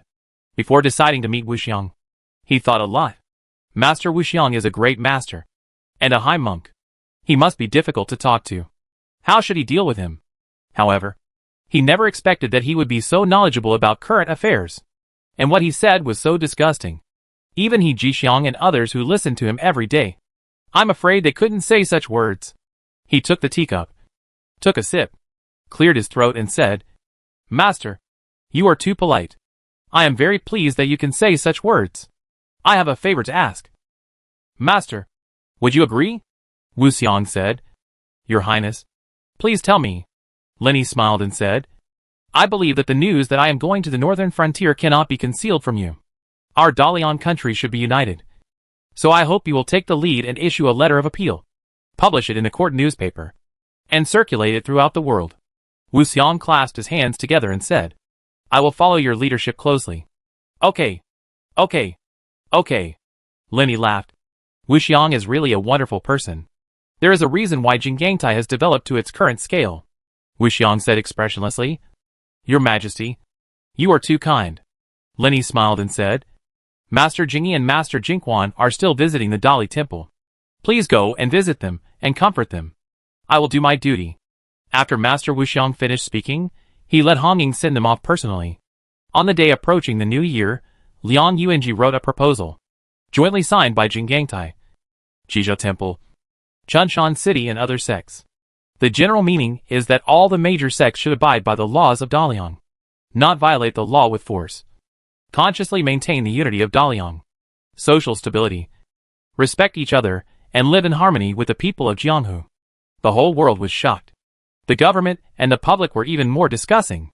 They didn't expect that the arrogant Jinggangtai and Jizhou Temple would surrender so easily. Spring is here.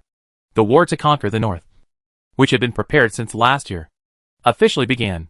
Yuanong. Mei Jingji was the commander-in-chief of the expedition to the north, and Hong Ying was the military supervisor. They led an army of 100,000 and marched to the northern frontier one after another. This is all pure silver.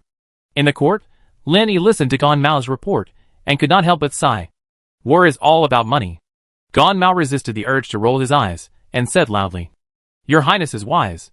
Lin Yi looked at Bian Jing, thought for a moment. We must fight. And we must build roads. Once the land in the northern frontier thaws, we will organize people to build roads to the northern frontier. Only when the roads are connected can we effectively manage them. In history, long divisions must unite, and long unites must divide. One of the main reasons for the separatist rule of the princes was the road conditions. As long as they had some money, some princes would dare to claim to be kings and dominate behind closed doors. Especially those princes who are in remote areas and have natural barriers to defend. They are even more unscrupulous. Anyway, the road is not smooth. Come and fight me if you dare. As long as you guard a dangerous pass. One man can block the pass and 10,000 men cannot open it. Even those bandits dare to be local emperors in the deep mountains and old forests. As for the grassroots in the countryside, let alone, the emperor is far away. And the gentry and the powerful are the law. I obey your order. Bian Jing was extremely happy. He has already built a road from Sanhe to Hong Kong City. If he builds a road from Hong Kong City to Saibei, he will be famous for thousands of years. Your Majesty. Gan Mao wanted to cry, but had no tears. This is another attempt to take money from me. Is he going to let me live? Don't cry, just grit your teeth and it will pass. Lin Yi stepped forward and patted Gan Mao's shoulder, and left the Golden Palace under the gaze of the loyal ministers. Your Highness. Xiao Shizi followed Lin Yi closely. Is there something? Lin Yi stood on the steps, basking in the warm sun, feeling comfortable physically and mentally. Xiao Shizi hesitated for a long time and said, Concubine Kong made ginseng soup, and wanted to invite your Highness to drink it. Ginseng soup? Lin Yi pinched his chin and said, Prince Xian hasn't made any mistakes recently. Has he? He was afraid that the soup was not so delicious. Prince Xian has not made any big mistakes except for lingering in the fireworks every day. Xiao Shizi said with a smile. Lenny said, "Did you accept the money from concubine Kong?" "Your Highness is wise." Xiao Shizi smiled. "We'll share half when we meet." Lenny stretched and said, "Let's go, let's drink ginseng soup." Chapter 585 Leftover Women. The imperial garden was full of beautiful women. Each of them was as beautiful as a flower. Lin Yi was so fascinated by the sight, after Xiao Shizi's whispered reminder, he quickly patted his cheeks. These were all his stepmothers. He was here to bring warmth, not to take a sauna. Meet the regent. After the concubines greeted him, they saw Lin Yi wave his hand, and then they left leisurely. In front of Lin Yi, only concubine Kong was left with two maids. The shyness on her face was diffused between heaven and earth, and even the flowers and plants in the garden became a foil. Lin Yi followed her in a daze, and drank a bowl of ginseng soup. The ginseng soup was not very effective. After drinking it, his legs were still shaking. On the corridor, he saw a thin figure, dressed in white, very thin, and not afraid of the cold. It was Lin Ning. "Why are you alone?" Lin Yi coughed, and then said, "Where is the girl next to you? Is she lazy again? This sister is not young anymore. She is almost 30. She is definitely an old girl." Concubine Yuan looked for many people for her, but she didn't agree. Lin Yi also mentioned it secretly several times. But she pretended to be confused and dragged it on until now. He told her directly, "Can you date by yourself? If you meet the right one? As long as you like him. Even if he is a commoner. I will agree." But there is no movement. Concubine Yuan is worried. How can Lin Yi not be worried? He even made up his mind to hold a martial arts competition for her to marry. Otherwise, he will soon have 3 children. And his own sister will still be a leftover woman. It's outrageous. I remember when I was a child. My brother taught me to be independent. Do my own things. Be civilized and polite. Has my brother forgotten all that? Lin Ning slowly walked towards Lin Yi and said softly, "What's more? I'm so old now. Why do I need someone to serve me?" Lin Yi said unhappily, "You also know. Do you know that you are so old? You really don't have anyone you like. If you do, just tell me, I will tie you up and bring you here." Lin Ning smiled. "Brother, do you have so little confidence in me? Do I need to tie up the man I like?" Lin Yi raised his eyelids and sighed. "That's true, whoever you like is a blessing, only a fool would disagree. If it were in the past, some talented men from powerful and wealthy families really didn't want to be a prince consort, which would mean ruining their future.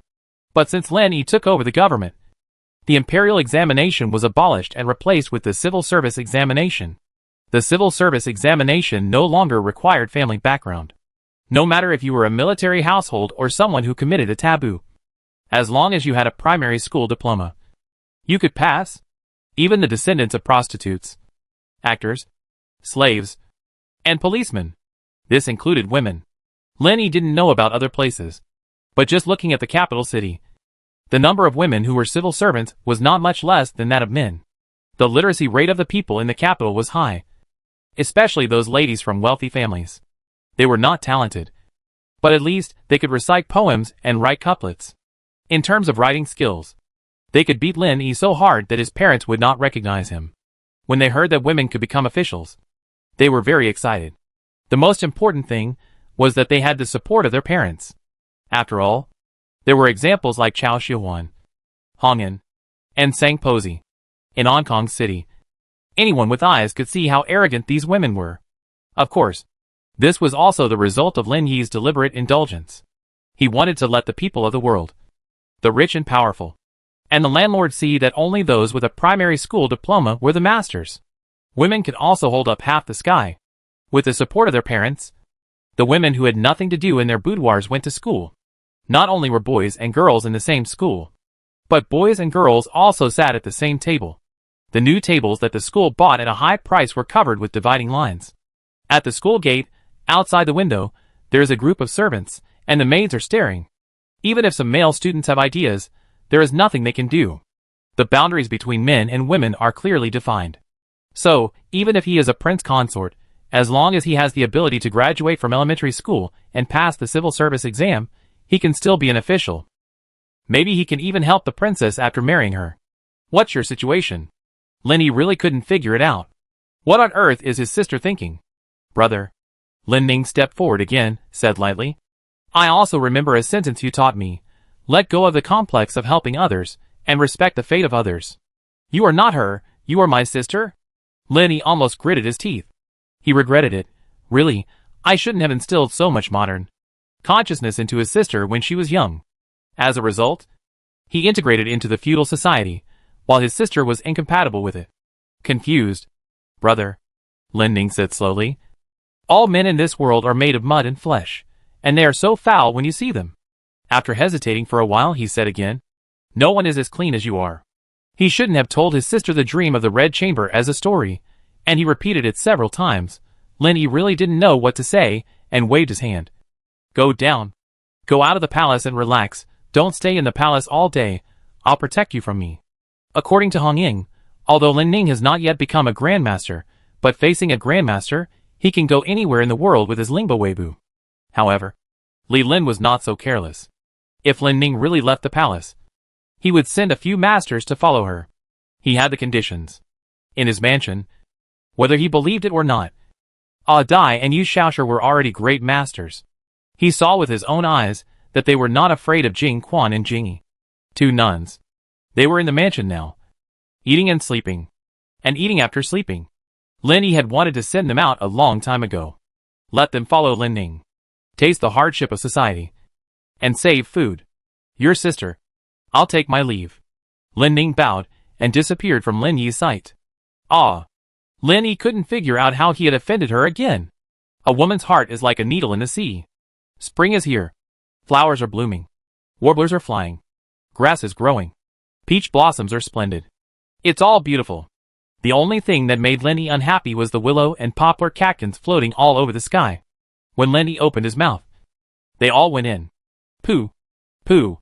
After Lin Yi spit it out, he kept cursing. How dare you? He was the regent. If these catkins had life, he would definitely kill them all.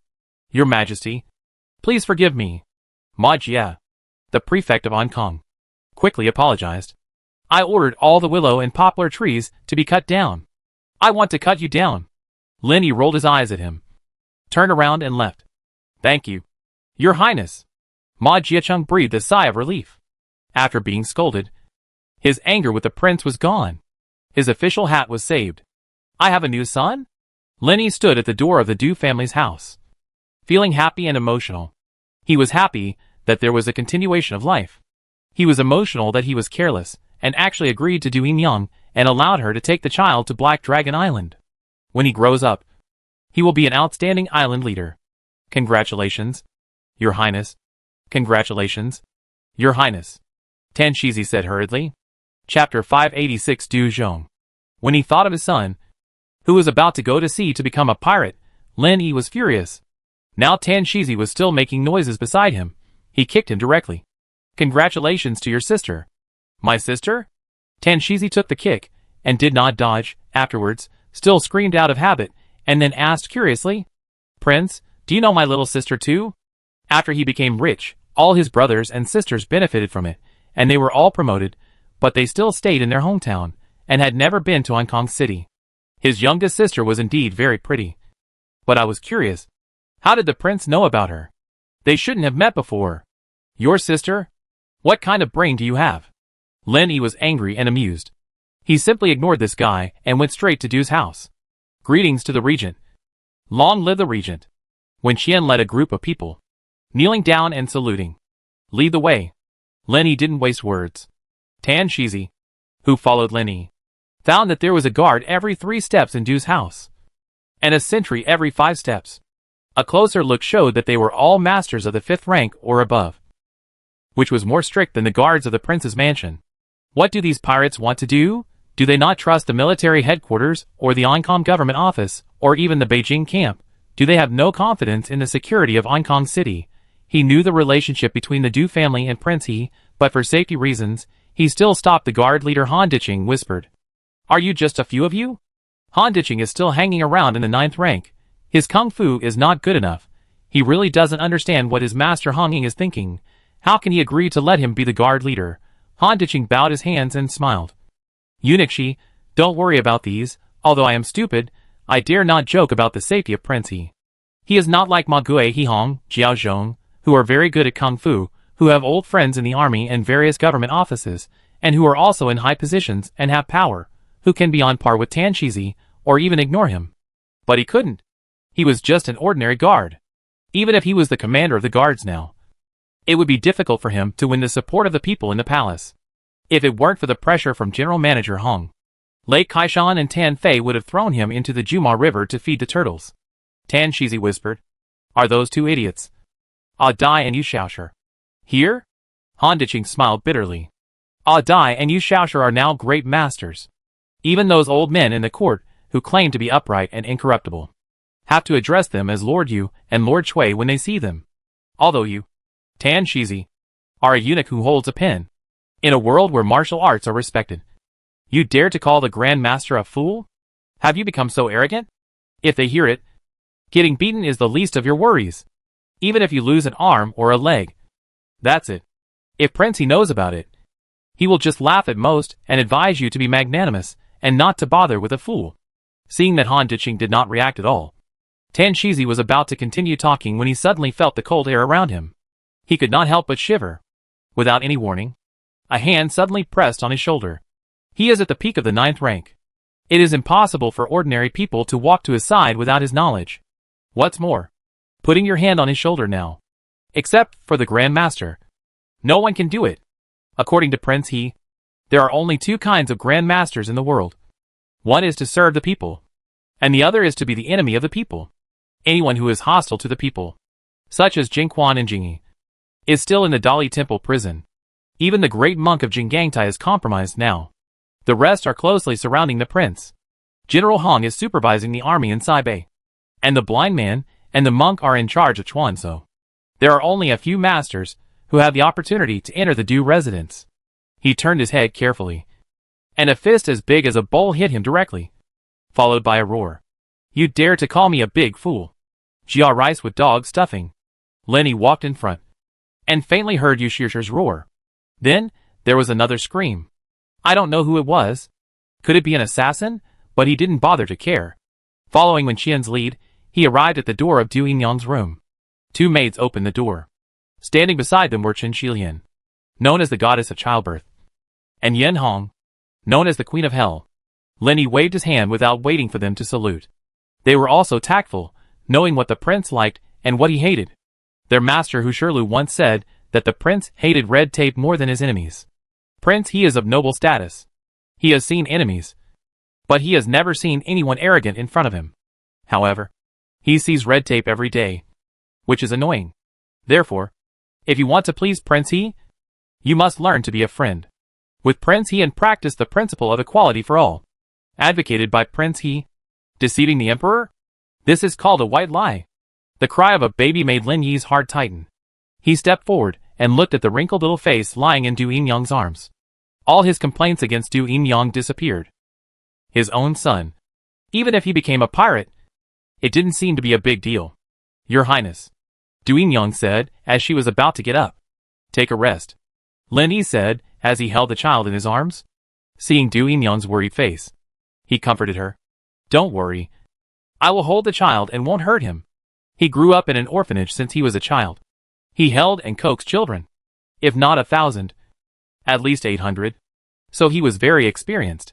Unfortunately, after the child was in his arms, he cried even louder. Your Highness. When Du Yinyang heard the child crying, she was distressed, and she took the child back regardless of anything. Take good care of him. Lin Yi felt guilty for waking up the child. Thank you, Your Highness. Du Yinyang lifted her clothes without hesitation, and buried the child in her chest, and the child stopped crying. You've worked hard. In fact, it's like when a girl has a stomachache, you tell her, drink more water. I'll massage you. I'll help you feel the pain. Baby, let me be your hushabo. It's just polite words, and has no practical effect. But I still have to say something. Your Majesty.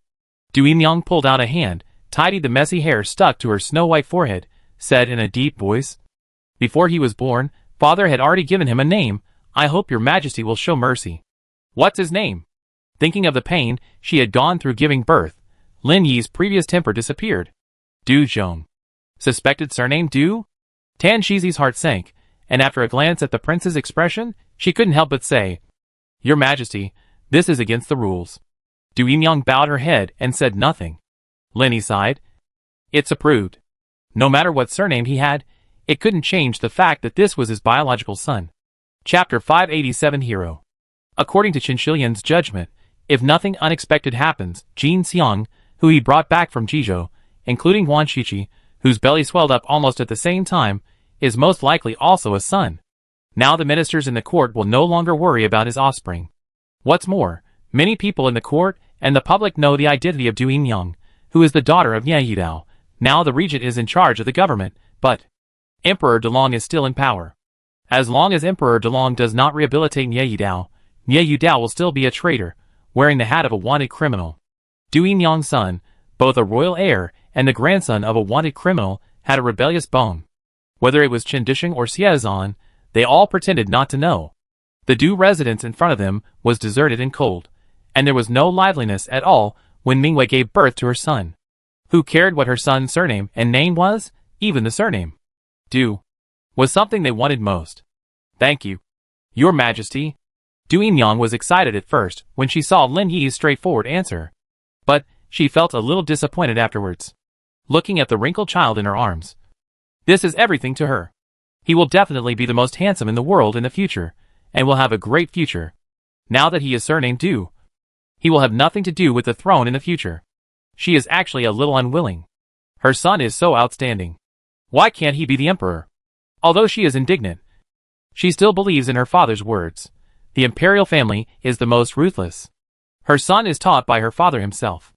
In the future, he will be a hero on the sea. Even if he lives in a corner, he can attack or defend. Everyone has to consider it.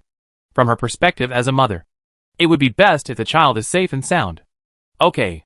Lin Yi turned his head and looked at Qin Shilian and Yin Hong. The child snores a little, and his nasal cavity is not well developed, or it is narrow. You two should work harder and stay here for the next few days. When it comes to parenting, he must be the most professional in this era. Yes, the two said in unison. Then Yin Hong said cautiously, Your Majesty, I have one more thing to say, but I don't know if I should say it or not. Just say it directly, there is nothing you can't say. Lin Yi was quite polite to professionals like Yin Hong. Yin Hong walked to the bed, apologized to Du Yimyang, pointed at the child's eyes, and whispered, Your Highness, is this the pigmentation you mentioned? I'm worried. Lin Yi heard this and followed him forward. He squinted and glanced at the child's eyes that were not fully open. There was a grayish white at the corner of the eye. Pigmentation? Lin Yi was very sure. It's the same as birthmarks. When you grow up, it will gradually fade or disappear. Of course, you have to get more sun exposure later. He didn't graduate from a medical major. However, according to his experience, most of them are like this, except for a few unlucky ones. It is because of the disease. Life is not completely ruined. After all, compared with cerebral palsy and polio, the last wrinkles or breaks in the retina are nothing. After the weather cleared up, the cries of elephants from Sanha resounded in Ankang City again, earlier than in previous years. In previous years, the Guizhou tribe would drive the elephants back to the south and drive them back after the ice and snow in the north melted. For 1 or 2 years, they could still accept it. But after buying a house in Ankang City, they were unwilling to do so. They built a greenhouse for the elephants. In their hometown, in winter, the elephants still have fresh bamboo, palm reeds, wild bananas, and even bananas. In the winter in the north, the elephants suffer and can only eat grass roots and tree barks every day. The barks of the surrounding trees are almost stripped off. Even so, the owners of these elephants cannot fully supply them. An elephant eats more than 100 kilograms a day. Not to mention that many people keep more than one. The surrounding forests have been contracted to each household. If you go to pick the bark of someone else's tree, isn't that just picking a quarrel? The local contracted households would definitely not agree. And there was a lot of friction. The people of Sanha included exiles, Guizhou people, Li people, and Lian people, and they had never really united. It was not until they came to Ankang City that they truly became a whole. The Sanha family rejected the discrimination of the northerners. The northerners always said they were southern barbarians. They could not accept it. However, they were also unwilling to admit defeat. Not subject to the king's rule. I have money, a land of miasma, I have money. Barbarians. I have money. No matter how the local residents in Ankong City teased them, they answered, I have money. The people of Ankong City were furious. Besides money, what else do you Sanha people have? The people of Sanha can still respond proudly. All the soldiers are from Sanha, even because the new style education was popularized early nowadays. The civil servants in the world are mainly from Sanha, power. The people of Ankong City were silent. There was nothing they could do about the people of Sanha. Let's just respond to the prince's words. Everyone is equal. In a year, the hottest time in Ankong City is June. The first selection of heroes of Daliang State was held at the Imperial Academy. The first person to come on stage to receive the award was a private school teacher. For 30 years, without taking a penny, he trained tens of thousands of literate students for Jibei, including 3 Jiren and more than a dozen Shiozai. The most important thing is, after the first public new-style school in Jizhou appeared, he heard that there was no age limit. He was the first to sign up for admission, and as the oldest student in the school, he got the first elementary school graduation certificate in Jizhou, and then served as the principal of the second elementary school in Fengwang City. Now he is the director of Jizhou Education Department. He actively participated in Jizhou's new-style education and made indelible contributions to the popularization of scientific knowledge in Daliang. Education is the cornerstone of Daliang's revitalization and social progress. It is the fundamental way to improve the quality of the nation and promote the all-round development of people. It carries the expectations of hundreds of millions of families for a better life. Giving priority to the development of education is of great significance to the realization of everyone having enough food and clothes to wear. At the opening ceremony, after Lin Yi finished his speech, he took the otter-shaped trophy from the Minister of Education Wang Qingbang. It was made of pure gold and weighed at least 2 pounds. He handed it to the winner Ming Xian. The old man held the trophy high in his hand with a slight tremor, and was about to kneel down habitually, but was stopped by Lin Yi, and his eyes were filled with tears of excitement. Wang Qingbang gave a speech immediately afterwards. Under the podium of the Imperial College, 3 shouts were made. Long live the regent! Lin Yi was very satisfied, regardless of whether these educators were sincere. The form was in place. After Ming Xian stepped down, with the high-pitched voice of the host Tang Jiu, an old lady with a hunched back came up, with her gray hair combed meticulously. After saluting Lin Yi, she looked at the people in the audience and tears came unconsciously. She was awarded the first medal for women in Daliang. Chapter 588, Fighting Against the Rebellion. Daliang has been in war for years, and there are countless orphans and abandoned babies. The old lady in front of her has adopted more than 30 orphans on her own, many of whom are born with disabilities. But the old lady has been supporting them by washing clothes for others for 20 years, and never abandoned them. And 2 of the children are more promising. Lu Ping'an won the first-class merit in the Battle of Saibei. After retiring from the army the year before last, he started as a constable in Jizhou Port City, and then rose to the chief constable. He has no ordinary contacts, and is on good terms with the richest man in Jizhou, Jin Buhuan, and they are always chatting and laughing. Another adopted son, Lu Pinghua, had been selling pancakes on the street, taking advantage of the economic reform proposed by the court. He started a military supply business. In less than a few years, he became a famous businessman in Gangcheng. In response to the latest education policy of Liang State, he established the first private new-style school in Jizhou in Gangcheng. He was personally received and encouraged by the Minister of Education Wang Qingbang. In the early spring, Shen Juanru, who had just been transferred to Jizhou as the governor, wrote a plaque for him with the words poetry and books passed down from generation to generation. After learning about the deeds of his adopted mother Lu Jilan, Shen Juanru recommended her as a hero of Daliang State. Lin Yi read her resume and thought that no one could meet this requirement better than her. She was a woman, and she was doing charity work. It was a perfect match for some of the policies currently being implemented in Daliang.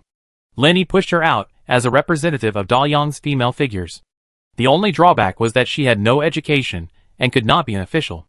However, she was later appointed as a consultant to the Jizhou Civil Affairs Department, specifically supervising the collection and use of social assistance funds for children's welfare homes, orphanages, children's villages, etc. in Jizhou, to ensure that social assistance funds were used for their intended purposes. Lu Jilan is not an official, but has great power. She is not a squire, but her influence covers all welfare departments in Jizhou. She is like holding a sword of imperial power given by the prince. Since taking office, she has removed 3 orphanage directors after giving feedback to the Ministry of Civil Affairs. And the government is further investigating other illegal and criminal facts. It caused a sensation in Jizhou. After the old lady came to Hong Kong City, Lin Yi met her in person and praised her selfless spirit. Unexpectedly, the old lady said the truth. Being a consultant to the Ministry of Civil Affairs is free. And she is old and has too much free time. Time is not valuable. I have nothing to do anyway. There is nothing wrong with spending public funds to stroll around Jizhou. Lin Yi was so embarrassed that he didn't know whether to laugh or cry. Lu Xilan was led by a female detective and stood in the middle of the platform. It was the first time for her to stand in such a high place, looking down at so many people, and she had to speak. She nervously took out a piece of paper from her pocket, which was her speech. Adhere to the priority protection of children's welfare. Implement the financial guarantee of children's welfare. Continuously increase the national fiscal investment. Increase the proportion of funds supporting the central and western regions and border areas, ethnic groups, and poor areas. Actively encourage social forces to participate. Continue to increase social assistance efforts. And further improve the level of service guarantee, so that every orphan, disabled, left behind and other children in difficult situations can be carefully cared for and grow up healthily and happily. This manuscript was dictated by her, and her several adopted sons helped write it. Later, the secretary of the Jizhou governor helped to revise it. After arriving in Hong Kong City, the Ministry of Rights and the Hanlin Academy, the Ministry of Education, and the Ministry of Civil Affairs reviewed it successively. And finally, the 3 law departments in charge of Liang State Law finalized it. When the manuscript came back to her, she found that it had been changed beyond recognition, and not a single word was said by her. However, the people from the Ministry of Rights told her that this manuscript was closely centered on the guiding ideology of the prince, and would be published in the Daliang Daily, which was reorganized from the official newspaper. Then everyone in the world would know her name, Lu Xilan. She was so excited. So, she didn't think much about it anymore. She lived in the Yizhi Qingli division of the Ministry of Rights. Under the guidance of the staff of the Ministry of Rights, she recited the manuscript back and forth for half a month. She gained weight. Her cheeks were plump, and she was still asked to read the manuscript even though she could recite it almost backwards. She couldn't read a single word. What was the point of taking the manuscript? The people from the Ministry of Rights said that this was a census ceremony. To the prince, the rules were like this, and she had to follow them. Children who are de facto orphans are commonly known as de facto orphans.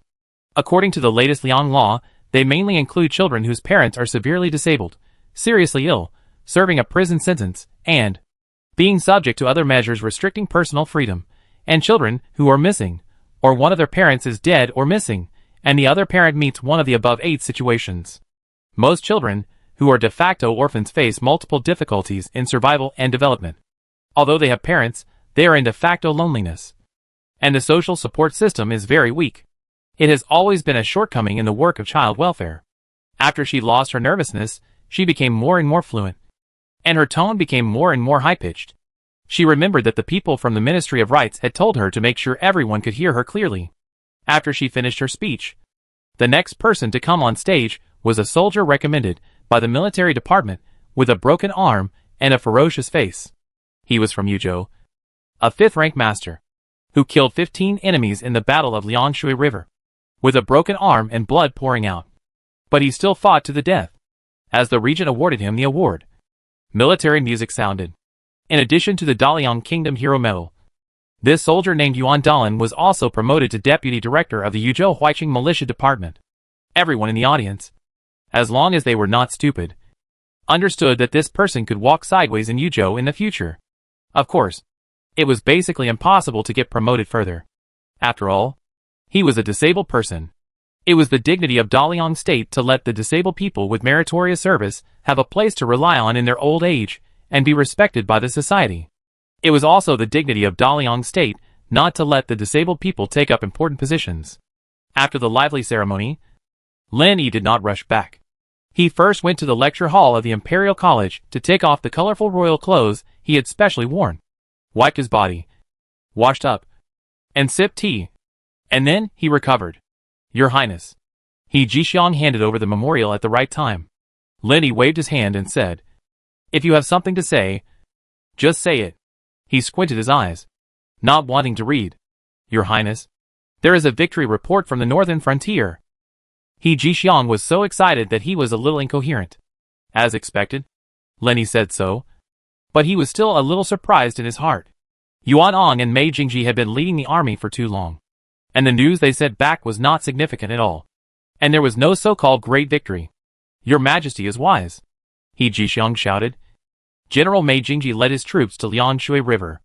Ali fought stubbornly and fought to the death. General Han was brave and used his magical power to hit him in the face, causing him to fall off his horse. The soldiers caught up and tied him up. The rebels heard that the heavenly soldiers had entered the city and surrendered. More than 30,000 prisoners were captured. The situation is set. The northern frontier has been the inherent territory of Daliang since ancient times. The expedition to the northern frontier is also to suppress the rebellion. Good. Good. Good. Lenny said 3 good words in succession. Chapter 589 Finale. 10 days later, the northern part of the Great Wall was officially recovered. The Khan died, and his son Kuro led the remnants to the north. In less than 20 days, the news that the foreign barbarians withdrew from Nanga came from Chuanzhou. Lin Yi announced publicly in the Golden Palace that Nangu had been the inherent territory of Daliang since ancient times. Yuan Qing led the Chuanzhou army to march into the entire Nangu, and the first temple on behalf of Daliang to visit Nangu was Tuigu Temple. Lin Yi was extremely happy. He was stronger than all the emperors of Liang, and he had opened up the largest territory in history. If there were people who couldn't bear to see him happy, it was probably only his brothers and his father. It was said that his father broke a lot of teacups. After hearing this, Lin Yi immediately asked to replace them all with iron ones. The next day, it was announced that the Sanha army would enter the border between Sanha and Asoka. What Lin Yi didn't expect was that Asoka's emperor Liefo, who had already fled to the sea, personally brought the deceased court to Ankang City. After all, he was the ruler of a country. Although he had lost his homeland, Lin Yi still gave him enough face. The Asoka delegation entered the city with loud gongs and drums. It was very lively. Therefore, the treaty between the two countries was signed very smoothly. According to the Liang Treaty, Asoka became a vassal of Liang and once again became a vassal state of Liang. Asoka paid a tribute of 7 million dan of grain to Liang every year, which was equivalent to half of Liang's grain output. This meant that Liang's grain problem had been solved. In return, Liang assumed part of its obligations, helped Asoka with poverty alleviation, gave it 1 million taels of silver every year, drove away the foreign barbarians, stationed troops in Asoka, and assisted in conquering the tribes and kingdoms around Asoka that refused to be civilized. Thank you, Father. Li Fu was only in his 40s, but his temples were already gray. He kowtowed to Lin Yi, who was much younger than him, 3 times, no matter what he thought. His face was full of tears, and he looked grateful. The Sanha army marched into the Au kingdom. In the summer, the foreign barbarians retreated. Li Fu returned to his position. In order to implement the Liang Treaty, taxes were again imposed on the people. At the village level, taxes were increased layer by layer. For a time, the people were living in misery. Wei Yishan, who had just been promoted to the general of the southern expedition, felt a little bit sorry for them, especially when they met those babies crying for food. However, when I think of what I said to the prince, if you don't wrong others, you will have to wrong the people of Liang. Comparatively speaking, the people of Liang will not live better than the people of Au. The interests of Liang should be prioritized. I can only let my friends die rather than let myself die. The Liang's finances are in jeopardy due to the wars in the south and the north. Every time Lin Yi went to the countryside to inspect, he couldn't stop his tears. The people of Liang suffered too much. He originally wanted to drive the army to the western wilderness in one go, but the economy no longer allowed it. He could not add more burdens to the people of Liang. When the land was full of starving people, what difference would there be between him and the tyrants and incompetent rulers in history? The only thing he could do was to set up a northwest military region to prevent the barbarians from continuing to advance eastward. September. Under his active coordination, Liang State once again introduced the compulsory education law. All children over the age of 7 must go to school, encouraged private education, and all those who invested in education were exempted from taxes. At the same time, talent classes, gift classes, surpassing camps were opened in various prefectures of Liang State, which were actually disguised classes for gifted teenagers. There is a natural difference in IQ between people, and selecting talent step by step is too slow. Lenny hopes that the sparks created by bringing together the most intelligent young people in the country can drive the scientific development of Liang State. Fortunately, there are some results. A 17-year-old boy, in just 1 year, finished all the physics and chemistry courses from elementary school to middle school. Whether it is buoyancy, gravity, or chemical formulas, he has mastered them thoroughly. After entering the Liang State Academy of Sciences, he changed the iron smelting process by his own efforts. Since then, the steel industry in Liang State has ushered in great development. Lenny personally presented him with the Daliang State Outstanding Contribution Award in the Golden Palace, which was worth 100 taels of gold. A poor kid from Liangzhou suddenly became a guest of honor in the palace, and there was no ordinary person in his contacts. Whether it was the garrison of the Beijing camp, or the court officials, military generals, they were all polite to him. The power of example is infinite. An atmosphere of respecting knowledge and talents gradually formed in Daliang State. In the 7th year after he entered Hong City, Daliang Academy of Sciences had the ability to manufacture chemical vessels and cultivate bacteria. What excited Lin Yi the most was that the first steam engine appeared in Daliang. He stood on the throne and announced loudly, Liang had entered the industrial age. Everything was for industry. Everything for industry. The social system that was not commensurate with it also needed to be changed. Abolish the imperial system. And from now on, anyone who dares to establish an imperial system will be attacked by the whole world. It was a shocking event. He left the palace with his crying mother and a group of concubines. And of course his father, Emperor Delong. The night he left the palace, Emperor Delong vomited a large bowl of blood and shouted loudly, "Rebellious son! Rebellious son!" Not a human being.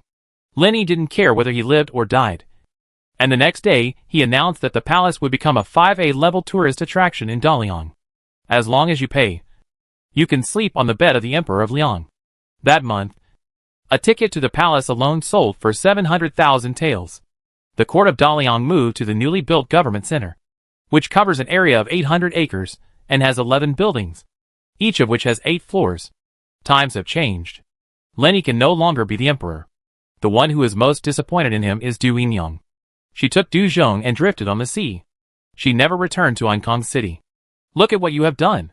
Concubine Yuan was also extremely disappointed with her son, and led a group of people back to the ancestral home of the Yuan family. According to Liang law, anyone has the right to move freely. Xinyang, King Dai, after testing, all left Hong City, but they did not dare to go too far, and retired in a manor around Hong City, with 3 wives and 4 concubines, so proud. I have no regrets. Lin Yi said to Hong Ying beside him.